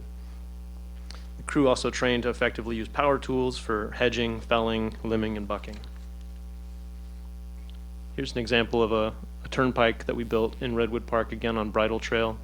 I want to say that some of these projects also wouldn't have been possible without the help from park staff, especially Bridget Calvi, the park supervisor of Redwood, and Colin Gallagher, who I inherited the AWP role from. He was acting in Redwood Park, working with other crews, and really teed us up for success with these projects.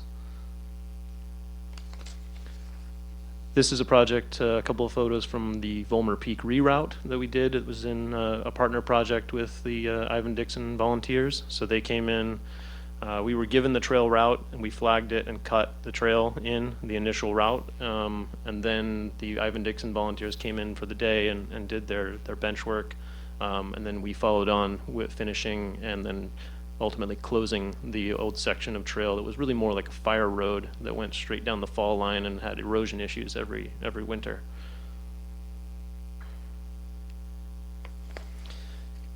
This is one of those projects that Eric referred to in terms of calling in a favor, responding quickly to user complaint. There was a trail in Pleasanton Ridge which had been recut by a Swaco, by a trail dozer, and the trail was fairly unconsolidated because again this work was done in the summer when the soil moisture content is very low.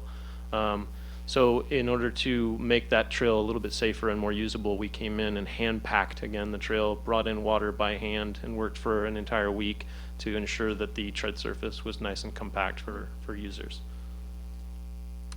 Also not pictured in this slide was another crew work project where we conducted about a mile of heavy brushing on a trail in Pleasanton Ridge, which had been untouched, I think, for at least 10, maybe 20 years. Oh my gosh.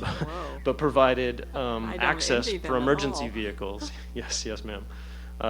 Emergency vehicles which could access off of one of the other roads in the northwest side of Pleasanton Ridge. So we, in order to maintain safety and fire lanes, we opened up that road so that we could also get some of our engines in there again. And this is probably the one that I'm most proud of, is we actually came in and followed on with a VOCAL project, and we finished a reroute and then rebuilt a stair system that was old and failing at the top of the Buckeye Trail in Anthony Chabot. This is a trail that comes off of Bort Meadow, so if any of you ever get out hiking in that area, there's a brand new section of trail, and at the top a brand new set of 40 stairs that follow the contour of the hill and is done in conjunction with California State Park standards for building. And there's our terrific trail crew posing on the stairs I that they think I built. recognize them in the audience.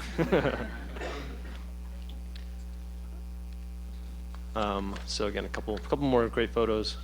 I used to be a photojournalist before I joined the Park District, so I appreciate the good. ability to use some of those other talents every once in a while.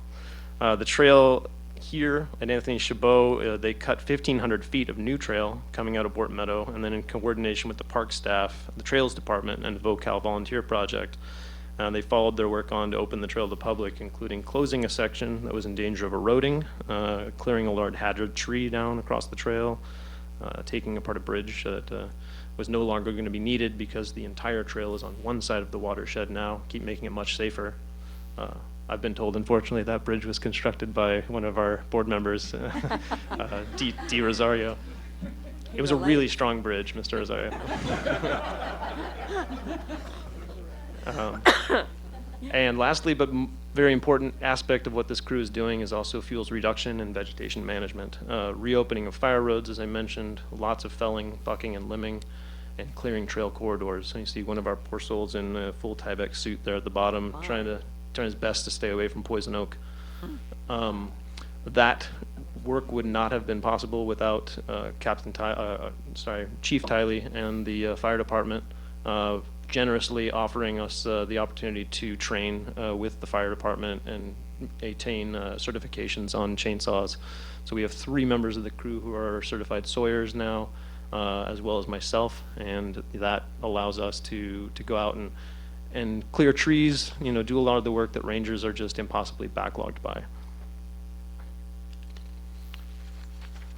The very last piece of this project, we also have managed to create a position for a 600-hour intern who is going out and surveying all of the miles of trail that we have in our park district, which would fall under our maintenance purview. That is something that is smaller than a road that can be accessed by truck. So something that our hikers or equestrians or multi-user trails.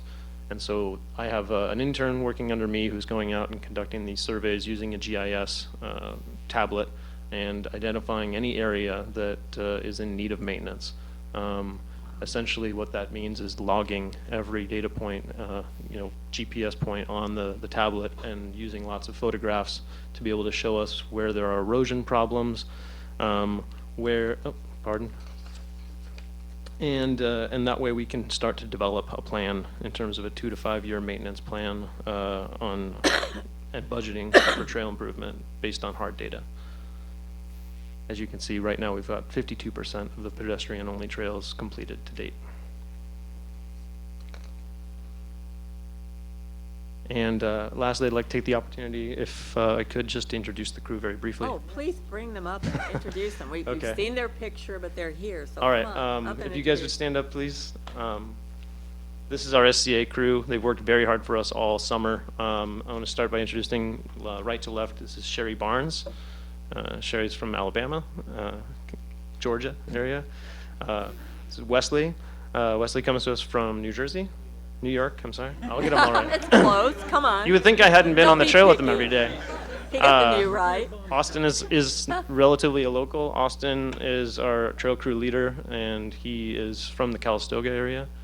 And lastly, our newest member of the crew is Liz, and Liz is born native to the East Bay from Concord, but has been making her home up in the Sierras in the Truckee area. Okay. Who are the Sawyers? Very good. So our Sawyers, certified Sawyers, raise their hands. There you go. I'm impressed. Congratulations. So a Sawyer is a term for, Sawyer. someone You who's just throw the qualified Y to in, work on a it's weird. chainsaw or a chainsaw team. Yes, ma'am. Yeah, chainsaw. And that looks dangerous. Who got to wear that white suit? All of you. My, I hope it wasn't too hot on those days, because boy, I can't even imagine it. But I know Poison Oak too, so. Great job. thank you very much. I'm really impressed with everything. I'm glad you're out there getting more information about the trails. I can't tell you, I'm sure the board members, probably Dee could empathize more than anyone, maybe Dennis, on what you do out there, since they've worked a lot in parks. Please sit down if you like. Did you have anything to add, Dee, here? I just wanted to comment that this cruise has been a long time in coming, and I'm so happy that we were able to include the SCA, the Student Conservation Association, in its makeup. I worked with the SCA for many years as a supervisor at Redwood, and I could keep you in Redwood for your entire career, but this is a great boon and a great benefit to the Park District and the public that we serve, and I just want to thank you very much, and I hope we can keep some of you here as professionals for the East Bay Regional Park District. So thank you again. Okay, Yes. Dennis, did you have anything? Oh, just that I admire your work. I wish I was your age and could do this kind of work. It's tremendous work. I just harken back to when Dee and I worked at Redwood Park. We never got to work on trails because there was lots of litter and we were always stuck on the valley floor. And the only time we got up on trails was when it would rain like the dickens and we'd just throw a chainsaw on it.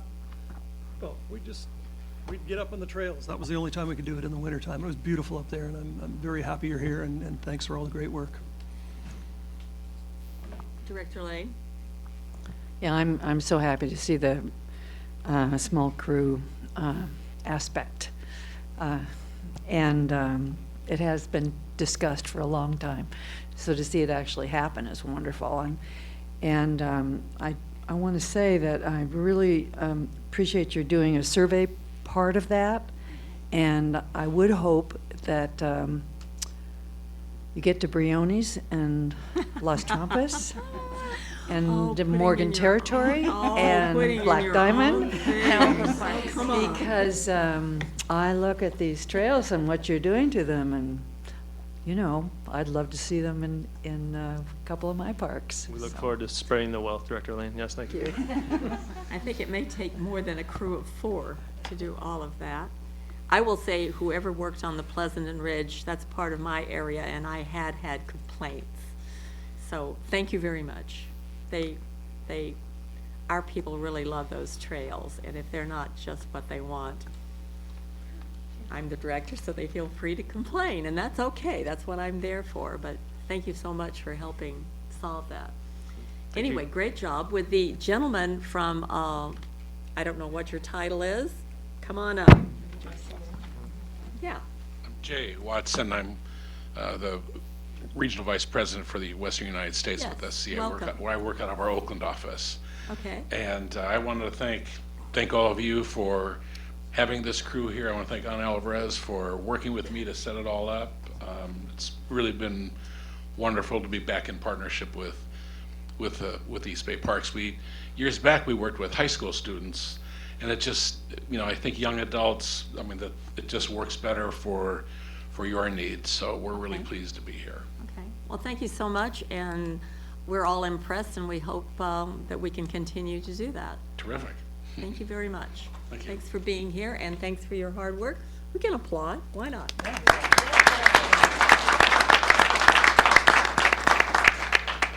And President Wieskamp, just one last word about Patrick. This is the second time in my career I've started up a small trails crew, an organization, and Patrick just amazed me how fast he's learned and taken to the work and ownership of the work and commitment to it, and I really appreciate that.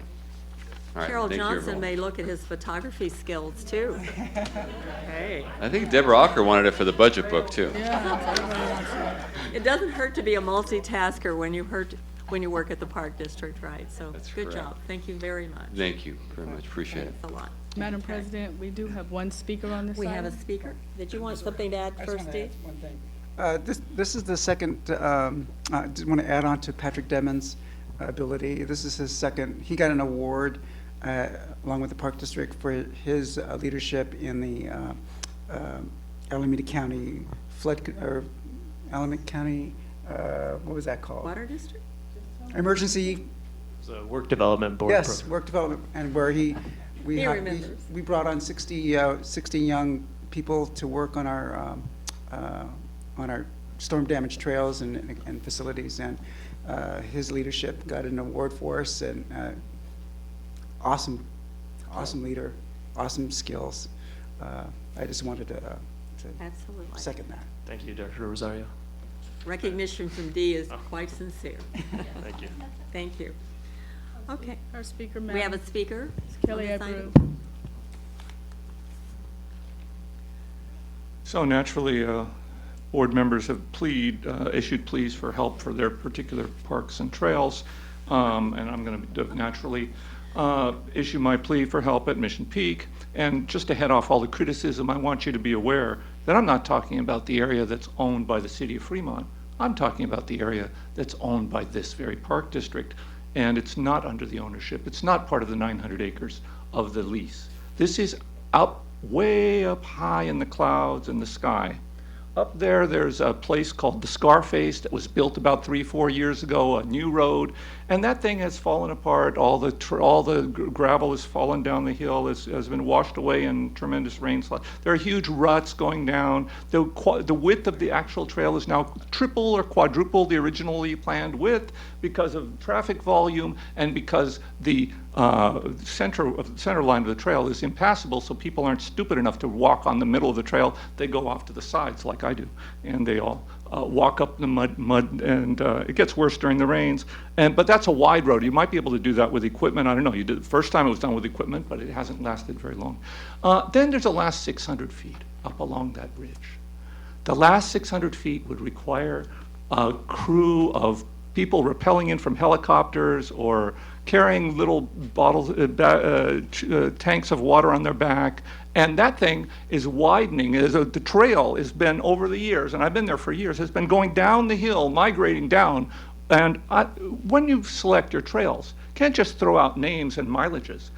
I think that Yates Park District has forgotten that it actually serves people. You have to look at traffic volume. You have to look at public need. You have to look at how many people are trafficking your trails. And Mission Peak, up near the summit. And then you'll say, well, we don't want people at Mission Peak. We want them all to go to Ohlone College. We don't want that Stanford Avenue. I have news for you. Everybody goes to the top, whether they're from Ohlone College or whether they're from Stanford Avenue. They all gather, they all combine, all roads lead to Rome and all trails lead to the pole at Mission Peak. And this is what I'm talking about, the 600 feet nearest the pole. And this thing is a disaster. And please, come out, take a look. You see, 600 feet of dusty and widening ridge, and people scrambling all over different ways, trying to get up there because the trails are just completely. It's been a libertarian trail system, kind of all natural, kind of unkempt, kind of, and as we regress now, nature has taken its course, and we now have a situation that is begging for help. Thank you. Thank you. Anyone else? Okay. Do we have any announcements from closed session? We do have one more presentation, Director Oh, I'm Wieskamp. sorry. Yes. So the next item on the general manager's comments is a presentation by AGM O'Connor on what we have done up to date pertaining to the board's. I started to say things got a little mixed up Yes. there. A board's direction pertaining to banning the use of glyphosate. We are And flexible though, so. we go have for it. taken the board's direction very seriously and put into place a plan to immediately eliminate the use of developed areas, coupled with an adaptive strategy to monitor and assess the results. What Jim is going to present is the body of work of a multi-divisional team, a core team that continue to work on this issue. That involves not only operations, which is what we're going to be focusing on today, but also involves members from ASD as well as the general manager's office. And so that we have dedicated given an assignment to Ms. Catherine Dundee to be able to work with all the respective divisions and multiple players to ensure that we meet the goals, the spirit, and the intent of the resolution that was passed by the Board of Directors earlier this year. And with that introduction, I would like to turn it over to Mr. O'Connor. Okay. Jim O'Connor, your AGM of operations again. Sometimes you have a drought and then sometimes it's a flood, so I'm here. You're seeing me a lot. I just want a little context to the mindset of staff in approaching this. You know that we were going back and forth, staff to the board, over this issue for about 3 years, the issue of glyphosate use. As professional staff, we give you our best recommendation and express our concerns about this decision over time.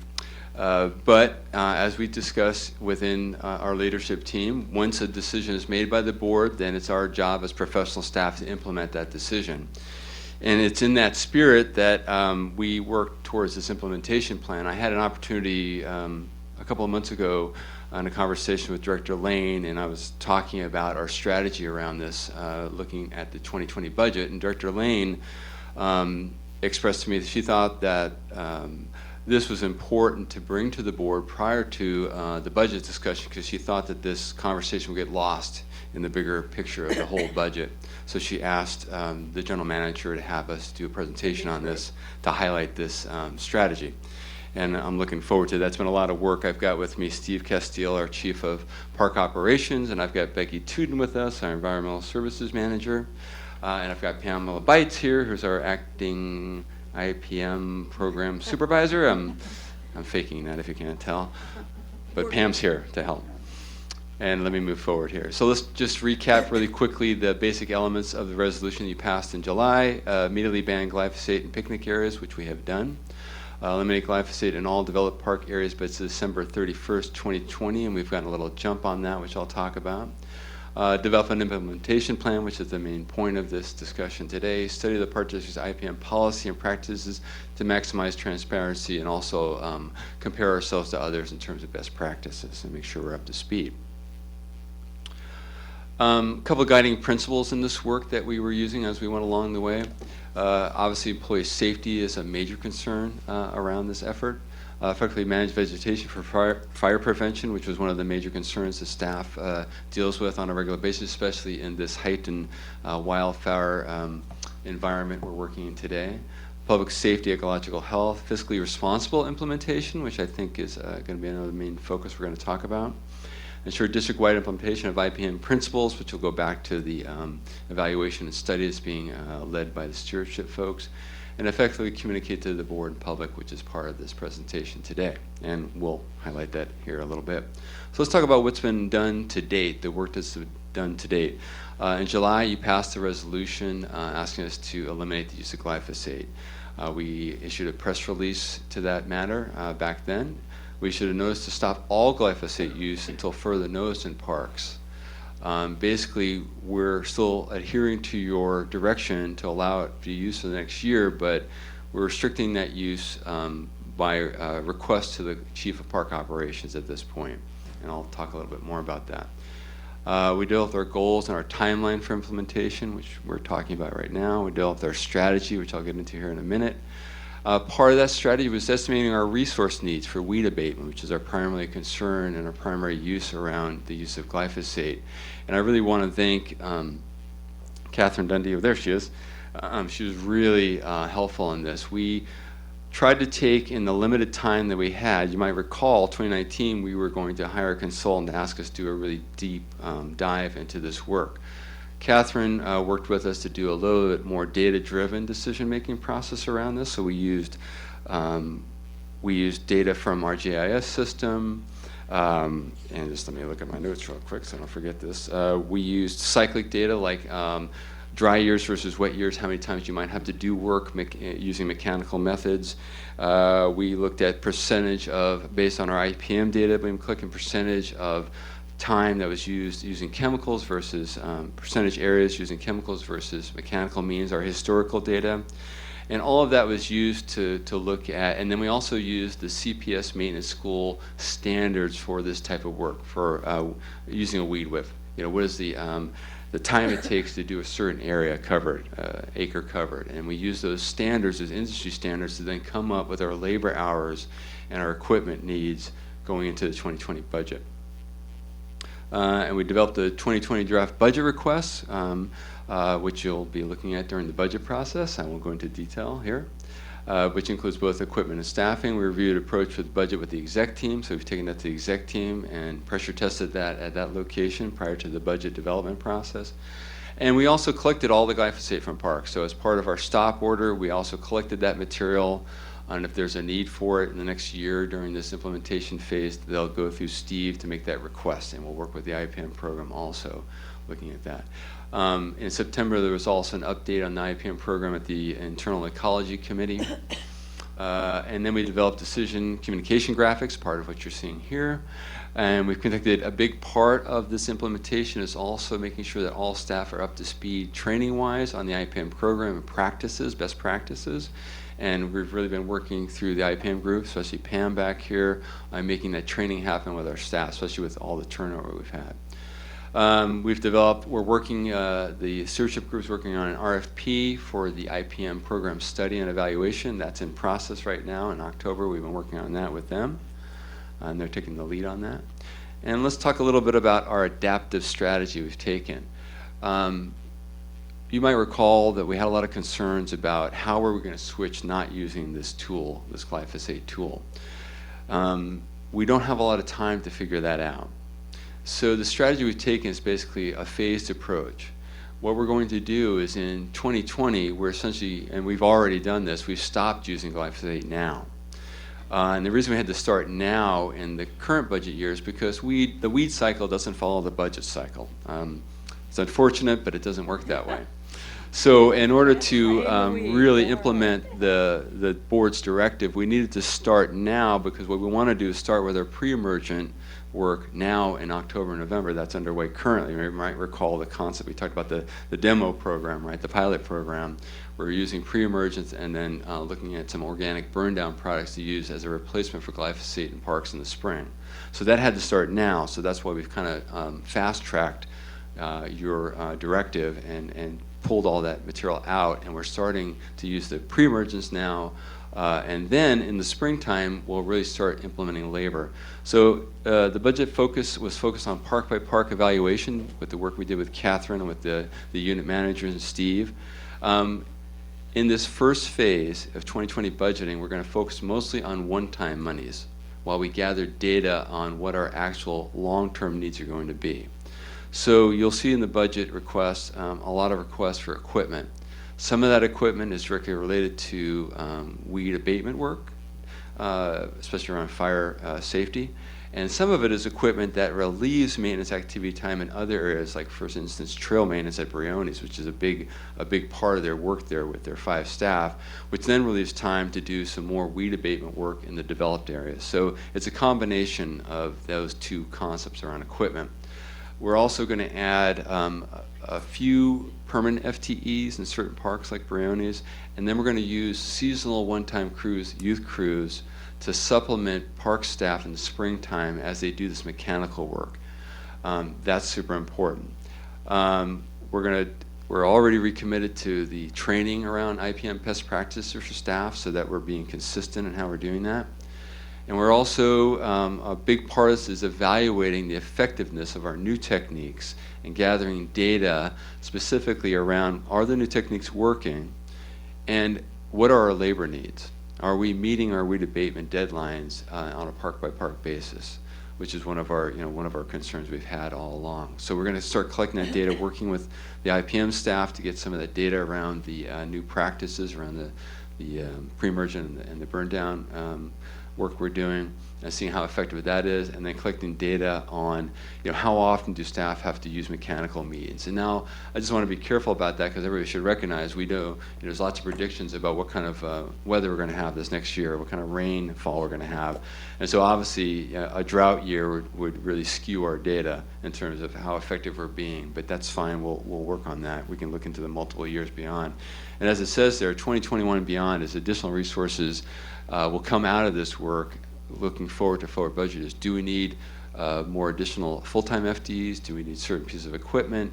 Are the crews working? Anyway, a lot of that will come out of this next year, implementing the program, your direction, and seeing how that works out. So this kind of two-phased approach, using focus on one-time money in the next budget year, and then looking at any long-term needs we have in future budget years, is our basic strategy looking forward right now.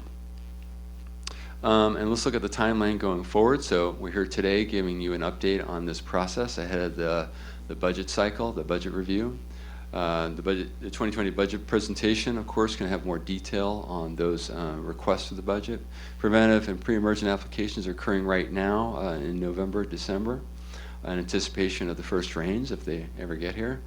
Mechanical and organic treatments will happen starting in the wintertime. We'll start using those techniques.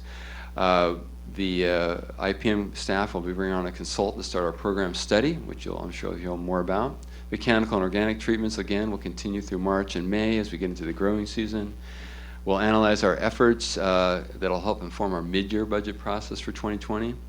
There'll be another update at our internal ecology committee in the March-May timeline. And then in June, we'd like to come back to you and talk about how things went, because at that point we'll be at the end, towards the end of the growing season, and we'll have a lot more information about how things are going. So we'll come back to you and give you an update in that June, July, probably more like July. And then, of course, we'll use the information we're gathering to work on the next year's budget and see where things are at. And I think we're at that point, we're here to ask questions. I've got Becky here, and I've got Pam, and I've got Steve here. Okay. And if you have questions, maybe we can answer those. Well, I think a great deal of work has been going on, and I'm sure more will follow. Questions or comments, anyone? Rosario. Yeah, I appreciate all the work that's been done to date. It's much appreciated. Prior to Casey retiring, he was working on some pilot projects with certain products. Do we have any data on on the efficacy of those? I think Tilden was on one, and maybe Temescal were using some products or equipment that. So this was our pilot program. We were using the pre-emergent products in the winter this time, and then we were using the organic burn down products. Yeah. Do we have any data in any of that Pam, use? can you speak to that? Sure. By all means. Yes, Pamela Bites, IPM Specialist Acting. We implemented the early program for weed abatement in bare ground applications in a number of parks. Del Val would probably be our most successful, the largest amount of area to treat, most critical areas for burn down, for bare ground, and the pre-emergent with the organic burn down has been very successful. Most importantly, park staff say it's working great. Hey, That's who. good news that's- is good. Yeah, yeah. Excellent. Were there any other trials that you were curious I about? don't, I mean, I'd heard that Tilden was also part of the project, so I don't know which. Tilden typically doesn't use very many herbicides and have not requested to use any pre-emergent or burn down. Okay. Mostly And they then- do noxious weed control, spot treatment. And then my other question is, are we looking at conversion, plant conversion, from a non-native species to a native species, one that is more, Easier to whatever we want to maintain, accomplish. provides more habitat Yeah. and more ecosystem functionality. Everything I touch, I certainly approach with that, with that perspective. However, the implementation is much more difficult, especially when you have weeds established. But that's one of the principles that we teach in IPM. One of the techniques is competitive planting in order to reduce the amount of weed pressure. Yeah. But that takes time. Thank you. It takes a long time. Thank you. And you might recall from prior years, we've also, especially during the drought, where we tried to implement some of these alternate turf species and grass species in different places, and we did a trial on that. It didn't work in every place, but we still continue to try that. Yeah, definitely try things that are certainly things that are more drought tolerant, except in our really developed garden areas like around the Brazil room, the lake, the beach house, things like that. Then of course we have a more manicured garden atmosphere there. Other questions? Anyone else? Director Corbett? Thank you very much. Very much appreciate all the progress and the recognition that Mother Nature has her own plans for when things start. So, especially with the work on the pre-emergent and all that. And it hasn't started raining yet, so that's good for removal, while. right?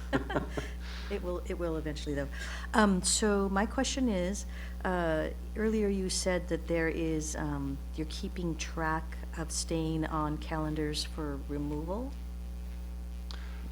For removal of, I can't remember exactly what you talked about, but in the spring, so pre-emergent in the fall. right, Removal in the spring. mechanical removal, correct? And so you said you're keeping track of So what we're schedules gonna to make sure you stay on track of removal? Right, Did so you say our something? big concern obviously is meeting our obligations for weed abatement and Yes. the deadlines set by the local fire agencies primarily. So Yes. we struggle with that annually. And so what we're gonna try and do is track that, make sure, are we meeting those deadlines? And also we're tracking, gonna track labor hours under this new methodology. You know, how many labor hours are we actually using for this work? And just to be, straight up, like I said, from year to year, that'll change, right? A Right. dry year, Right. less time cycles to finally get it down to the summertime length, and then in wet years, it may take 4 or 5 cycles of mechanical methods to keep things in check. Right. So I guess my question is, in tracking the weed abatement deadlines and also the progress that's being made by the crews that are out doing the removal, how will you keep that on track? I mean, obviously, there are also different things that happen during the year too, with people's obligations to get various different things done. Oh, yes. In various parks. So how do we make sure we stay on track? So this plan that you put together that, has, some great progress for success, how do we make sure we stay on track so that we don't end up with stuff not being removed at the time of year it should be, so that we don't end up with more So, removed the next season? Director Corbett, that is the core of operations challenge. The minute you turn your back, something new shows up. My best answer to you on that is we live that every day. that challenge of trying to balance everything and meet our obligations. Park staff are pretty good at it. Yes. In terms of, I think on a park-by-park basis, I can't give you a specific answer to your question, but it's something we're aware of. You never know in a park, meaning like we might have a plan for weed abatement for the month, right? And we're going to do so much a week. And then we have a tree come down, or we have some other facility challenge. So that is the challenge. When you work in, you've heard me use this term, this minimum staffing environment that's common to regional parks. One thing that's really important looking forward to the 2020 budget is equipment. Equipment is which I think the term I've used, have the chief use, is our force multiplier in terms of our efficiency and our effort. So the equipment element is super important to multiplying the efforts. That'll help towards meeting these goals. But from year to year, it's hard to say. We never know what can happen. But certainly, staff is going to stay focused on that. I mean, it was one of the big concerns we brought forward, staff trying to meet those obligations year to year. And we do. Luckily, the local fire agencies and their representatives work with us closely on that. And they also recognize the challenge we're under in terms of our staffing levels and other duties that we have to manage every day, practically. So, you as part of this plan, obviously there's some shifting in resources and staffing to address this new plan, which I think is a really great one. So, will there be some sort of dedication or change in priority setting to make sure the plan gets implemented? I mean, I'm not saying you're not doing the implementation, but in order to sort of pre-plan to make sure that you continue on the schedule, because that's the most important thing, I would say, keeping your schedule going. In terms of the actual Removal maintenance of- activities related Yeah. around managing Exactly. vegetation. Exactly. And the times of year that you need to do it in Oh, order yeah. to make Oh, it yeah. effective.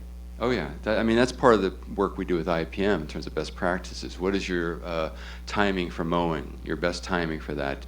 You know, that's a challenge that anybody who's manages under IPM, because in IPM practices, you try to wait till just before the seed head germination. Unfortunately, then the public gets really upset with that, because that is almost into June when things start to dry and cure, as we call it, and that's always a challenge. So those are always challenges, balancing park aesthetics, recreational access with best IPM practices. That's really a common thing. So we do our best to do that. We work cooperatively with IPM. We're doing the training with staff. And then part of it's going to be, I think, back on the board too, when complaints come in that we're trying to manage under these best practices. We're going to need your help with that, because we're going to push back on people and say, well, you know, we've limited the use of these toxic chemicals, and some of that is all of us working together to understand that process. Yeah, maybe there'll be some opportunities for additional information to inform the public what we are doing, which I think will be received quite positively. So either whether it's a brochure or signage or something like we do with some of our other practices, which are Absolutely. part of our stewardship, I think that might be very helpful and you know, help support what you're doing. And, you know, educating the public about the positive things you're doing, I think will be a win-win for everybody. I think that, you know, that public outreach would be super important to this. People understand why are the sides of the Iron Horse Trail, you know, 2 feet high, because we're waiting to do that mowing at the perfect time so that we don't have continued growth, but we don't have the seed distribution. Yeah, Correct. if people understand you're avoiding using toxic substances, I think they'll be okay. Thank you. Thank I you hope for you're all. right. Thank you for all that you're doing. Sure. I'll go talk to them for you. All if right, you there you want go. me to. We'll get your number. Well, I think the public probably has varied opinions on almost everything, but we'll hope it's positive. Director Lane?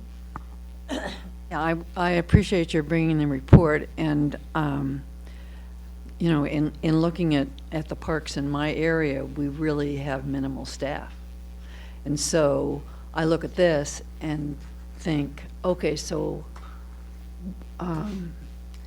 if they are focusing on this in a different way than they have in the past, what's not going to get done in the rest of the parks? And so it's really, I mean, this sounds like it's an art to me. You know, making a decision when different things are ready to be dealt with. And I'm looking at Las Trampas and how much staff we have there, and Briones. And so I just, I don't want to stress the staff out. And so I'm going to be listening to everybody, and then, of course, my Iron Horse Trail puncture vine people. Oh my, the puncture. They're everywhere. Oh. So I'll really work to say, here's what we're trying to do, and worry over the staff at the same time. So, thank you. Anyone else? Colin? Just a quick thought, Jim. The park trails that emerge from developed areas can be impacted by this, right? This is where you're gonna need some help because there might be some greater growth than our customers are used to. Right, we call that the fuzzy park. The Yeah, fuzzy park. The fuzzy park problem, yes. That's what I'm thinking about. You might want to give thought to prioritizing the trails that might fall into that category that are also in our Trails Challenge. Because I've noticed in the last couple of years, if our Trail Challenge highlighted trails, the ones that we're really directing people to, are impacted by issues like that, we ought to have that in mind in terms of prioritization. Yeah, and I think that helps with having, it goes back to Director Corbett's point is, how do we prioritize work? Well, one, things around safety are always going to take the priority. So the weed abatement work that's related to fire safety is always going to be one of our top priorities, unless something is more immediate, a safety issue, a tree down, some other safety issue, we're going to take care of that. But to your part about fuzzy parks, that's an important point. I've gone through IPM implementation in my prior life, and it was here a long time before I got here. But this part where we're moving on with this implementation is there's a potential that we're going to prioritize the weed abatement work related to fire safety, but some work in developed areas may get delayed. It may delay it until July or something like that. It's going to be a challenge. I can't make you a perfect promise that all of your parks that you're used to looking at are going to be perfect as they are now. But I'm going to tell you, the staff in our parks are pretty dedicated, and I think they don't like their parks not looking good, and they're really committed to that. So I think they're going to do their best effort for all of us, and they don't like it when it looks bad. And to your point, I'll keep that in mind. The Trails Challenge, we'll do our best. We have a Trails crew that can help us out with those types of things, so we'll do our best on it. But I can't make an absolute promise here. We're kind of building this airplane as we go, but I think the commitment of our staff, I trust them a lot. I think they're going to do great work. We're going to make it through. Director Wasby? Well, I appreciate your great efforts to implement this program. I personally think, as there will be lots of challenges, but I think there's lots of opportunities also. I think the public will embrace this. And I just noticed, and I can't specifically say what it is, but some of our concessionaires are embracing it also. This Saturday at Redwood Canyon Golf Course, our concessionaire there is getting into the whole thing. Now, I personally think golf courses, which I love dearly, are the most toxic waste dumps in the world. But not only has Harker and his group and Tilden also gone with the Audubon certification or working towards it, but this Saturday they're hosting they're really getting into pollinators, and they've got a deal called Teas for Bees. And I said, what is that? So I read it, and Harker is going to give you a tea and a ball that's made up of a seed ball, and you're going to whack them into the forest and start. I hope they're all approved products, but I'm sure they're poppies and a bunch of natives that the pollinators will love. But I think it's an opportunity for people to love us. I hope I didn't rat out Steve Harker.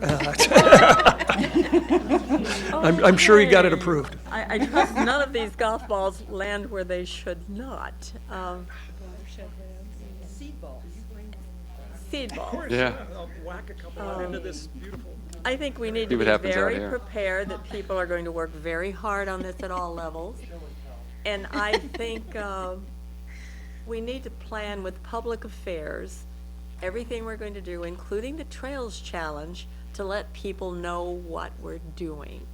Come up with a key look or phase, a sign here and there, and say, this is your park, making it safer by X. Something that gives the message everywhere. I'm always impressed. IPM has worked very hard to use the least to have the most effect. But we've given them a big challenge here, and we have to, I'm sure we'll give you the mechanical stuff you need in the budget, because you can't do it otherwise. But I think, personally, I know you can't do all you plan to do immediately. I'm a realist, but I know you will all work very hard to get as far as you can. But I think if we want the public to understand, we better have a symbol, a phrase, and we ought to just put it everywhere so they know what we're doing, that we're not neglecting something, that they're not lollygagging in the park because they're doing something else. They are doing it for a specific reason. And I think most people, no, everybody will not understand, but most people will. But you've got to give them a message so that if they don't get the message, then we're all going to hear from them. That's true. Well, I recall the Brown is the New Green campaign we Yes. had during the drought, and that was really well received by It was the very public. effective. So So we'll have to work on that theme. public affairs, good luck, public affairs. Director Corbett. Do you think public affairs could include some sort of educational statement on the T-shirts and the actual, little booklets that are part of the Trails The Challenge? Trails Or Challenge. something You can include actually on something, the sure. materials that you hand out? In the book. Oh, already printed. Yeah. But maybe the T-shirt could say something about something.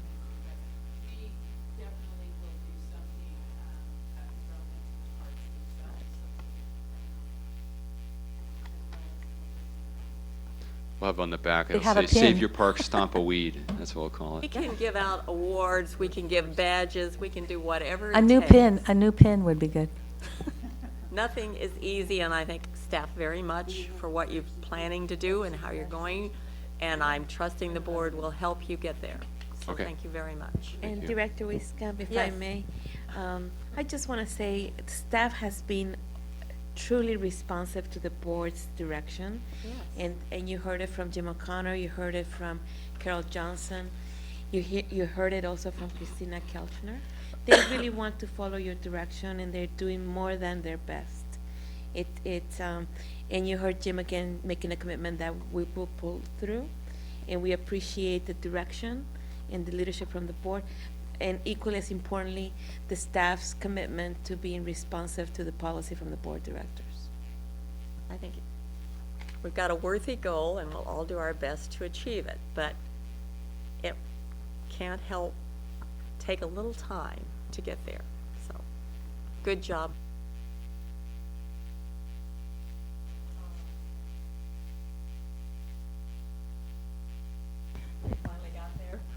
There's one announcement from the closed session, President Wieskamp, in the matter of Carpenter et al. Versus East Bay Regional Park District listed on the closed session agenda. The board authorized the settlement in the amount of $49,999. Okay, thank you very much.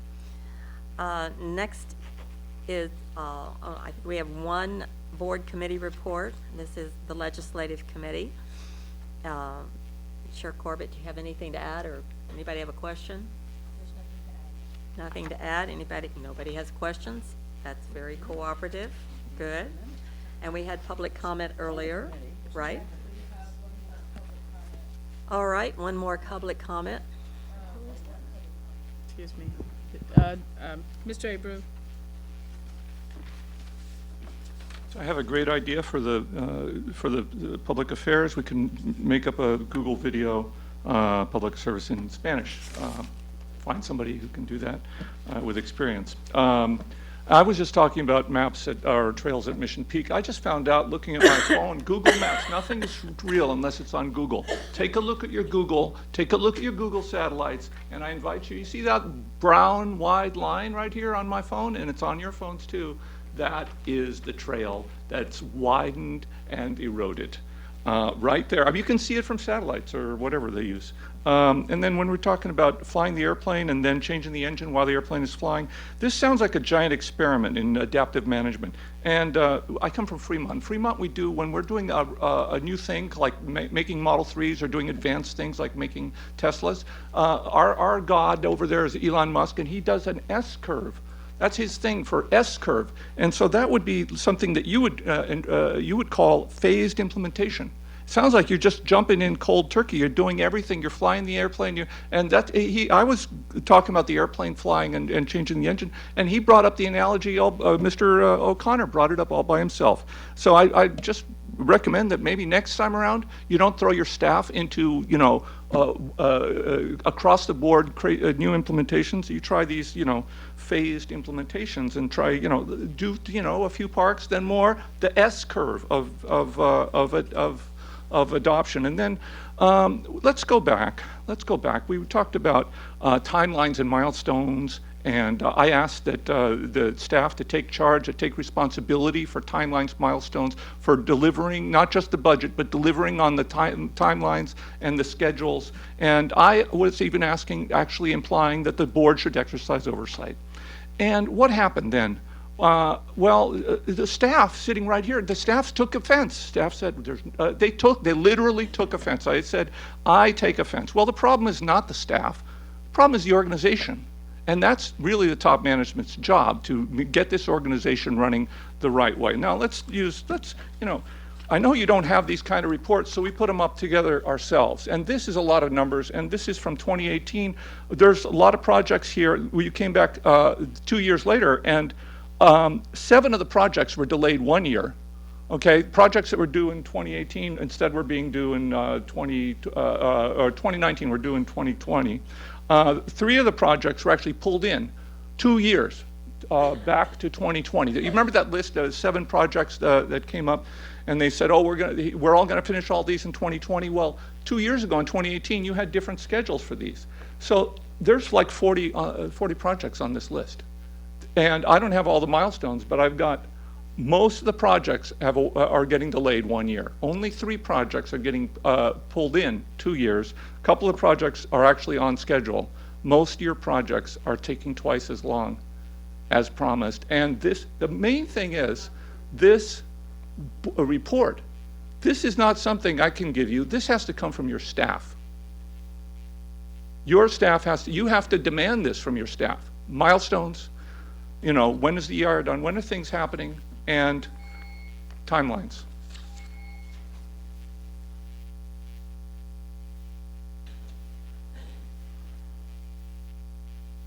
Director Rosario. Before we leave general comments, I just wanted to say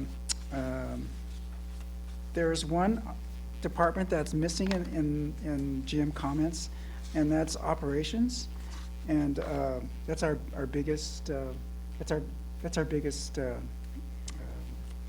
department. And as far as I would like to maybe in the future, especially with the recent closures and the windstorm events, I'm sure I'd like to hear a report on what kind of damage there was to the parks, what our park staff had to respond to. So Director Rosario, Deputy General Manager Ana Alvarez, the General Manager's comments alternate. So we alternate from public safety perspective to an operations perspective. Right. Yes. So that's why you don't have one today, but you had one 2 weeks ago. And One will be coming. Yes, and there's one coming next week. And yes, we will certainly give you a more detailed report pertaining to the Park District's response.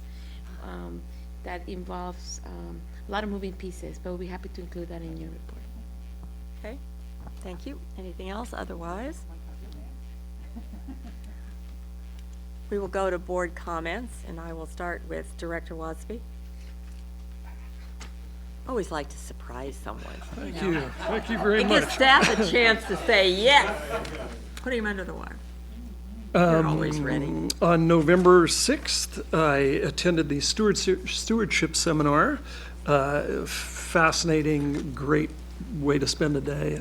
It's amazing what our staff does, and it's amazing how we highlight so many things, so many esoteric things that nobody really thinks about that a normal park district would. But it was an incredible day, and I'm very thankful for staff, the staff we have, and they're so different and so new and so young and vibrant. It's great. That evening, I attended the Founders Celebration up at the EEC, and that was another great event. It was great to see some of those old folks there, and just once again a great event. November 7th, I attended the Board Executive Committee meeting. November 8th, I had my one-on-one with General Manager Doyle. A very productive meeting. It's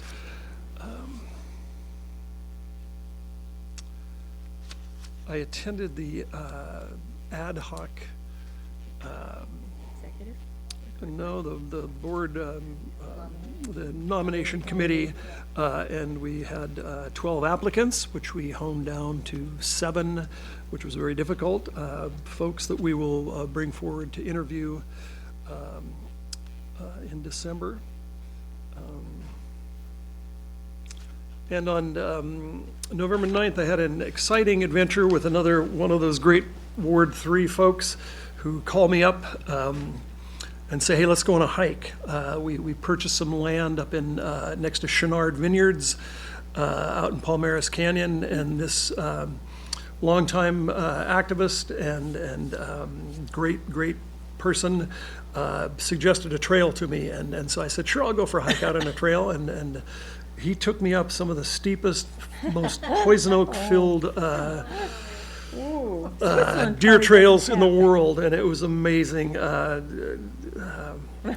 an east-west corridor, which is very key, and I'm glad people like Sean and the Trails people are purchasing that to convince this person that it'll take a little while longer before we build that trail. Was interesting, but a great day. Had a great day with the constituent, and that's pretty much it for me. And Thank you you. survived all of the poison.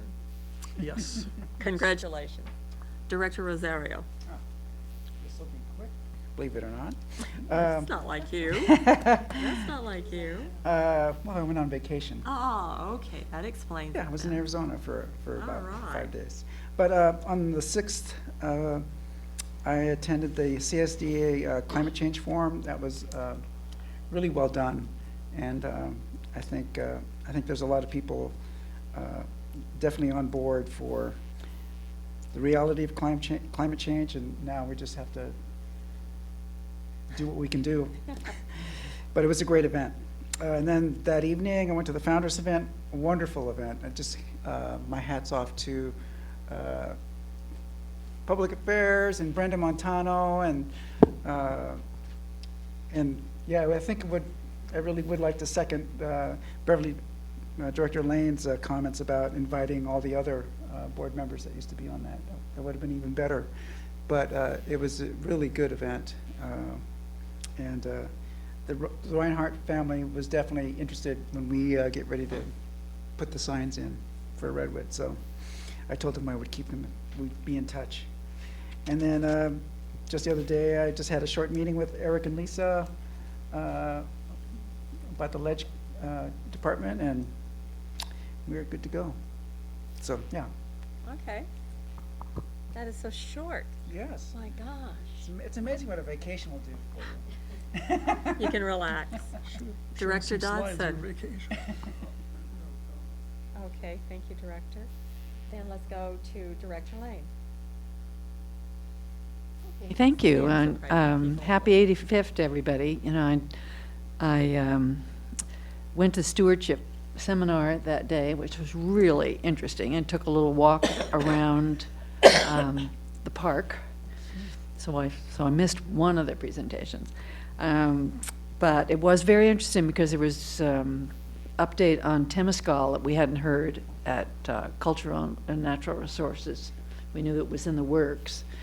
And then the sudden oak death things are, they seem to be more informative or informed about how to handle it, but it's still very discouraging to, for those of us who love our oaks, it's really hard to hear this information.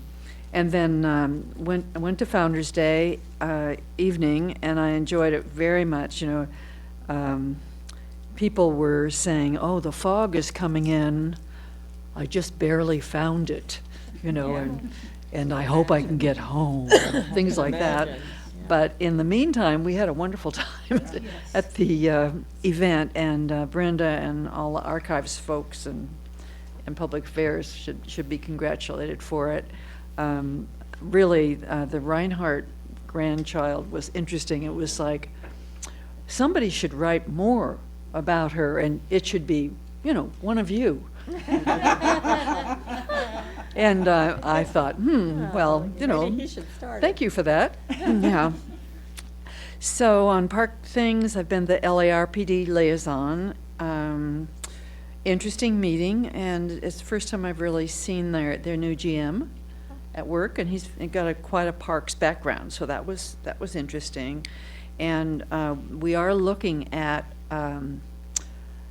the bridge that's going to go from Sycamore Grove to Camp Arroyo and Del Valle, so maybe Ann might want to say more about it, but I think they're having a dedication on December 12th, which we might want to go to, because that's going to be such a significant way for people to travel around, and for those long hikers, equestrians, it's going to be really a wonderful thing.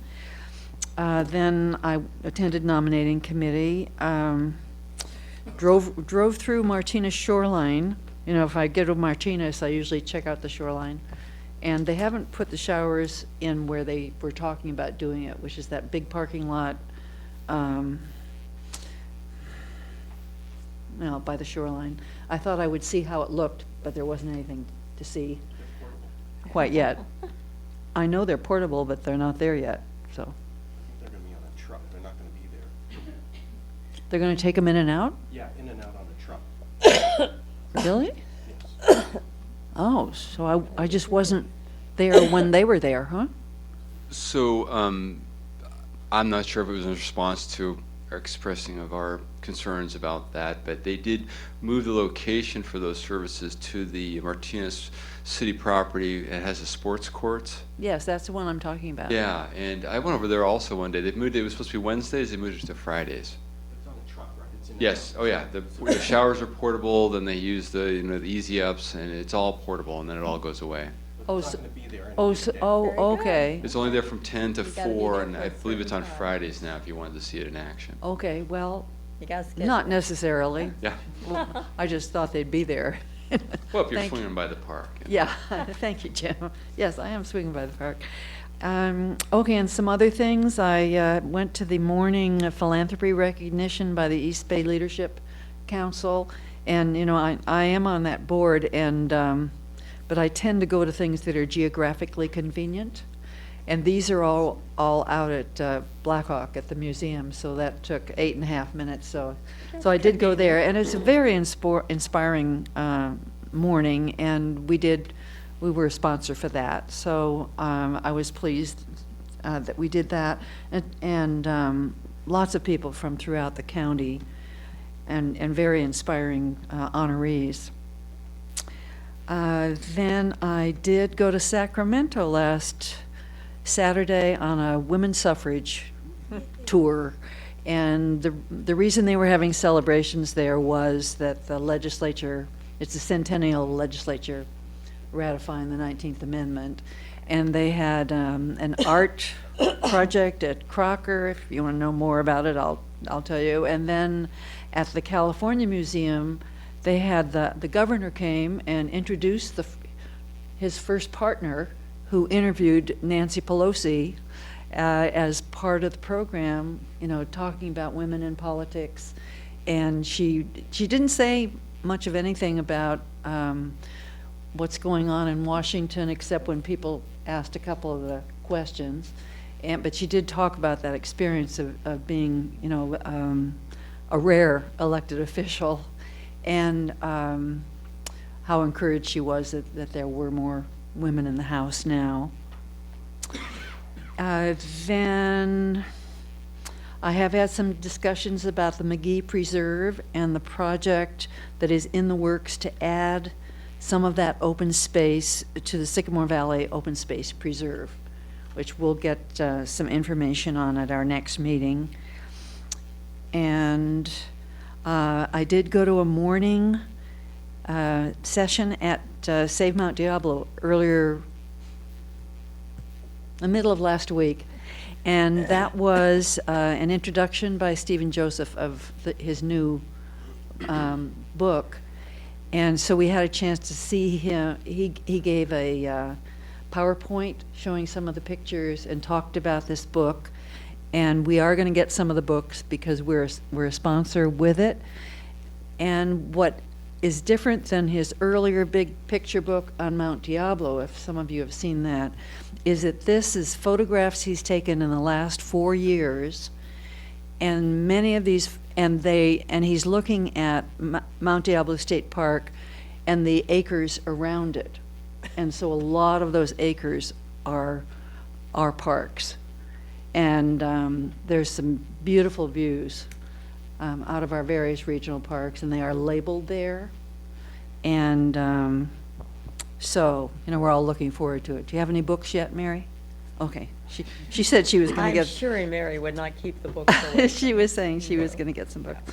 And then I want to thank staff for their roster of phone numbers that we received last time, and of course, the budget. Sure. Thank you for the budget to read. Then say that, thank you for the new word Sawyer. I mean, I knew people were, I'm the only one, I guess, that didn't know what that meant. I just described people as chainsaw experts, I didn't know they were Sawyers. Yeah, and then the new concept of fuzzy trails, which I really didn't know either. And then I am looking forward next week to the Contra Costa Creeks and Watershed Symposium, which is going to be on December 5th.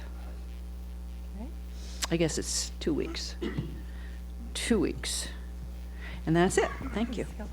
You got to get through Thanksgiving there. That's in there somewhere. All right, Director Corbett. Thank you very much. Can I just say ditto, ditto, ditto? I did what she did, I did what he didn't know. So on the 6th of November, I also attended the Climate Adaptation Roundtable, which had a lot of really great presentations and best practice sharing. And our very own Chris Barton was featured on his amazing work he has done with planning for adaptability, sustainability along the San Francisco Bay. And I think he really did an awesome job of showing folks from other special districts the kind of great work that can be done in planning for climate change. So I think we can be very proud of that. And Jim, please take this I'm just making a joke, but there was a presentation about electric fire engines, all electric fire engines. But I'm not getting any ideas about that, honestly.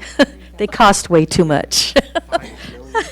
Yeah, they cost way too much. I'm just joking. And they only make it halfway to the fire. But Just that's so okay. you know. I'm not quite sure why that, yes, I'm not quite sure why that presentation was being made at that time, but in any event, thought I would just tease you. Menlo Park. They don't have any hills. Yes, something like that. Anyway, I also went to the Founders Celebration that evening, and I have to say, it was just truly remarkable getting an opportunity to meet some of the family members, descendants of the people who started this amazing park district. And I think for me, one of the best parts of the evening is watching them as GM Doyle made his presentation in history, and also our other staff members who made presentations on the history of some of our original founders, and just watching the pride in the faces of the family members, and just you could tell with some they were learning for the first time some of the bits of the history of their family members, I think it's just so important to, preserve history and continuing to tell those stories of our founders. It was just really great.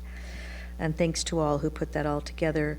On the 7th, I attended the board executive committee as well as the ad hoc evaluation committee that we had prior to that. On the 11th, I'm almost embarrassed to say this, but I still want to call attention to it. There was a wonderful Veterans Day event at Crab Cove. It was an open house, and I read all about it and had some other things to do that day and went out to Crab Cove and got there just after it had ended. But in any event, I just want to remark that it was fabulous that we had, a really great veterans event in one of our park districts, and I'm sure we had other events as well, but that was, appeared to what I read about it, was very, very well done, and I'm sure that it was very well done. So glad. We should do more Veterans Day events in our parks. I think it's important. On the 12th, I had the distinct pleasure of going to Central Stores for the first time and having a tour by Marie Arnerich. She invited me up to take a look around, and I have to say, it was a distinct pleasure. Some things you just don't think about. And then when you see cases and cases of toilet paper, you know that there's some very important things that happen behind the scenes and important people that keep all of that straight. And it was nice spending some time with a longtime employee and hearing her pride in the work that she had done over the years. So that's just, and she's just one of many, many people who are like that. So it was just nice. On the 14th, I attended the Park District Foundation Board retreat, which was wonderful and very well done. And I have to say that one thing I would like to report back to you, obviously they're doing wonderful work, working on amazing projects, raising lots of money to do lots of wonderful things that we like seeing be done. And so it's just so nice to touch in with the members of that group that works so hard and the staff as well.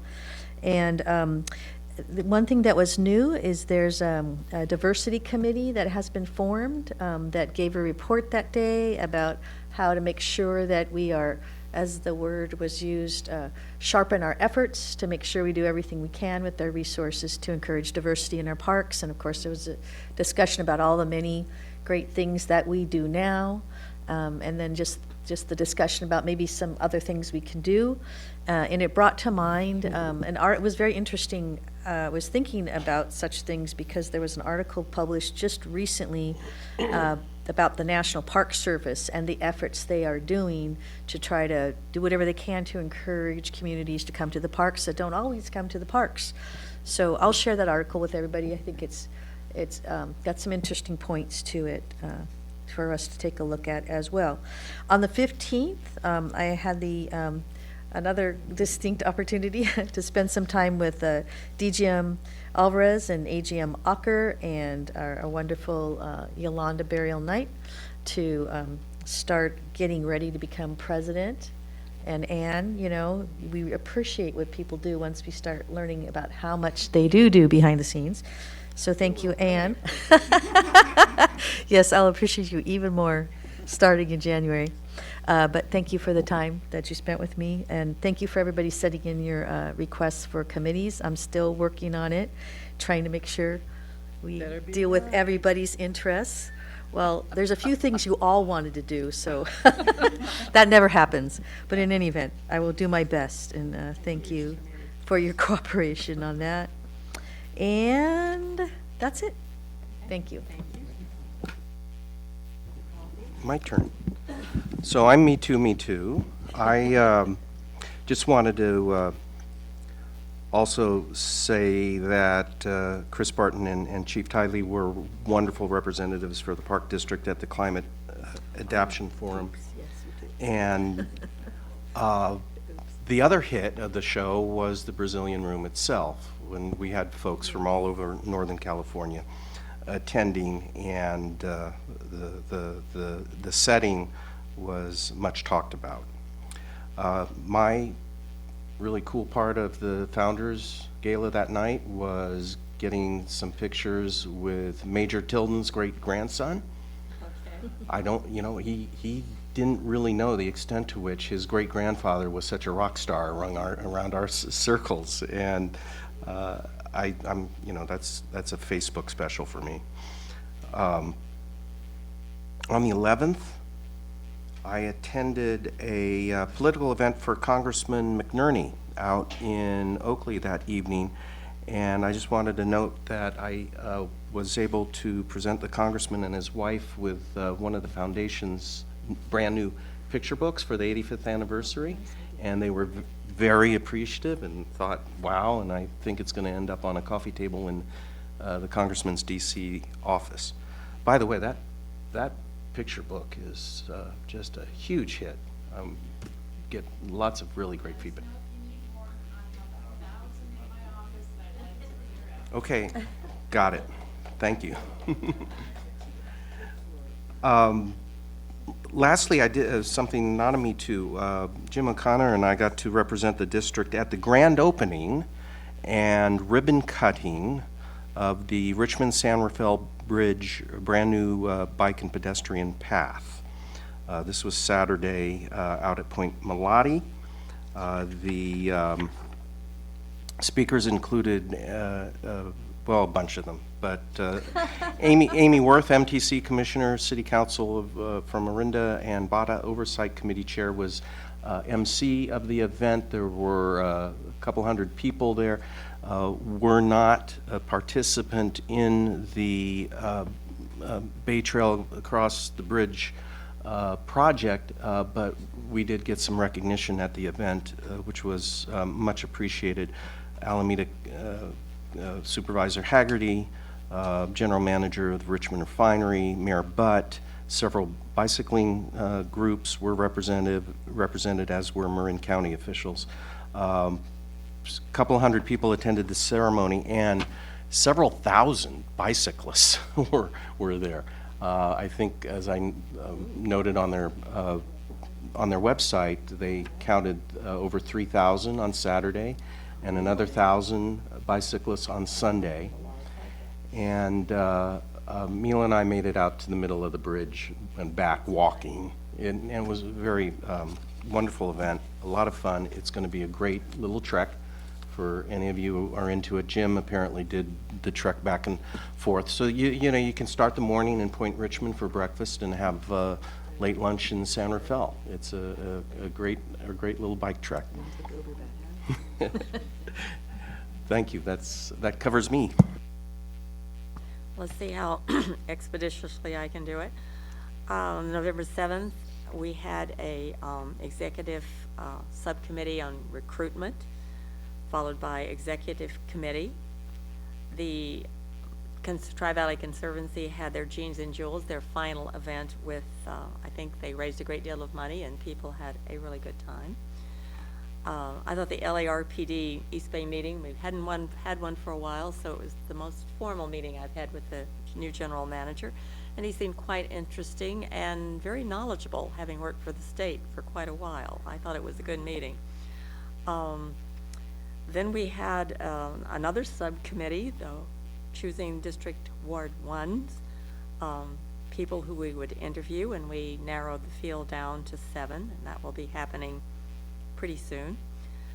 At the LAFCO meeting, the most exciting, and you probably won't find this exciting, but for several years we have been trying to convince Albany to become part of the mosquito abatement district that handles all the rest of the county. And other than one vote, Supervisor Haggerty, we all voted to bring them in, no matter what. It just made sense to us. The opening of the Supervisor Ed Campbell Bridge, which the Tri-Valley Conservancy has sponsored this event, which you've already referred to, is scheduled for December 12th at 1 p.m., and I certainly plan to be there.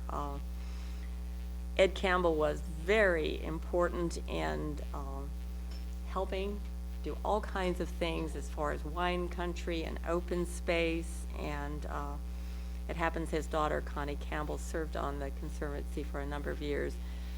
and his wife was at the opening when we were starting this bridge project. So I'm looking forward to it, and anybody else who cares to come, you certainly will be welcome.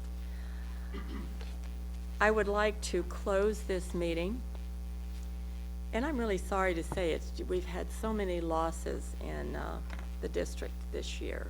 It just seems very difficult. I didn't know Troy Swink, but I know he had been a 15-year employee, and I know this gentleman knew him very well, probably saw him very often.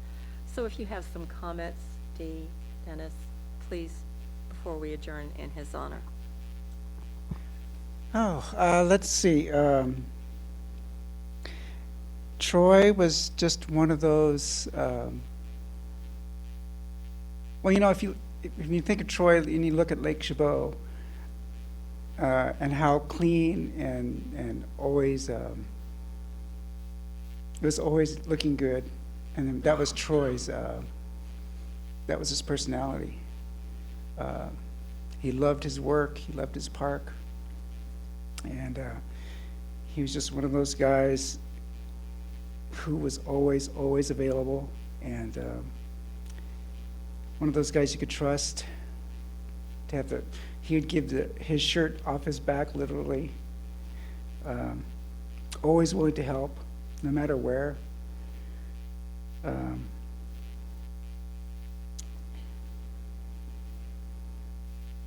He is going to be truly missed by that crew, and I know I have a lot of memories of him, just who he was, and the work that he's done, and the dedication and the pride that he took in his work and the Park District. So that's all I can say, is that he will be missed terribly.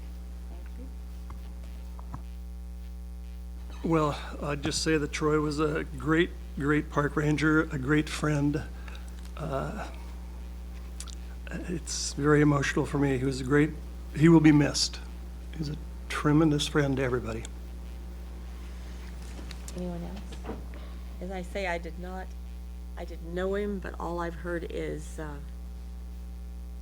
like most of our employees, very good things. And he will be missed, and we're sorry for his loss. So in his honor, Troy Swink, we close this meeting. Well, that's a sad note, I'm sorry, but it does seem like the right thing. We to do have the budget. Oh, yeah, without a doubt. Thank you.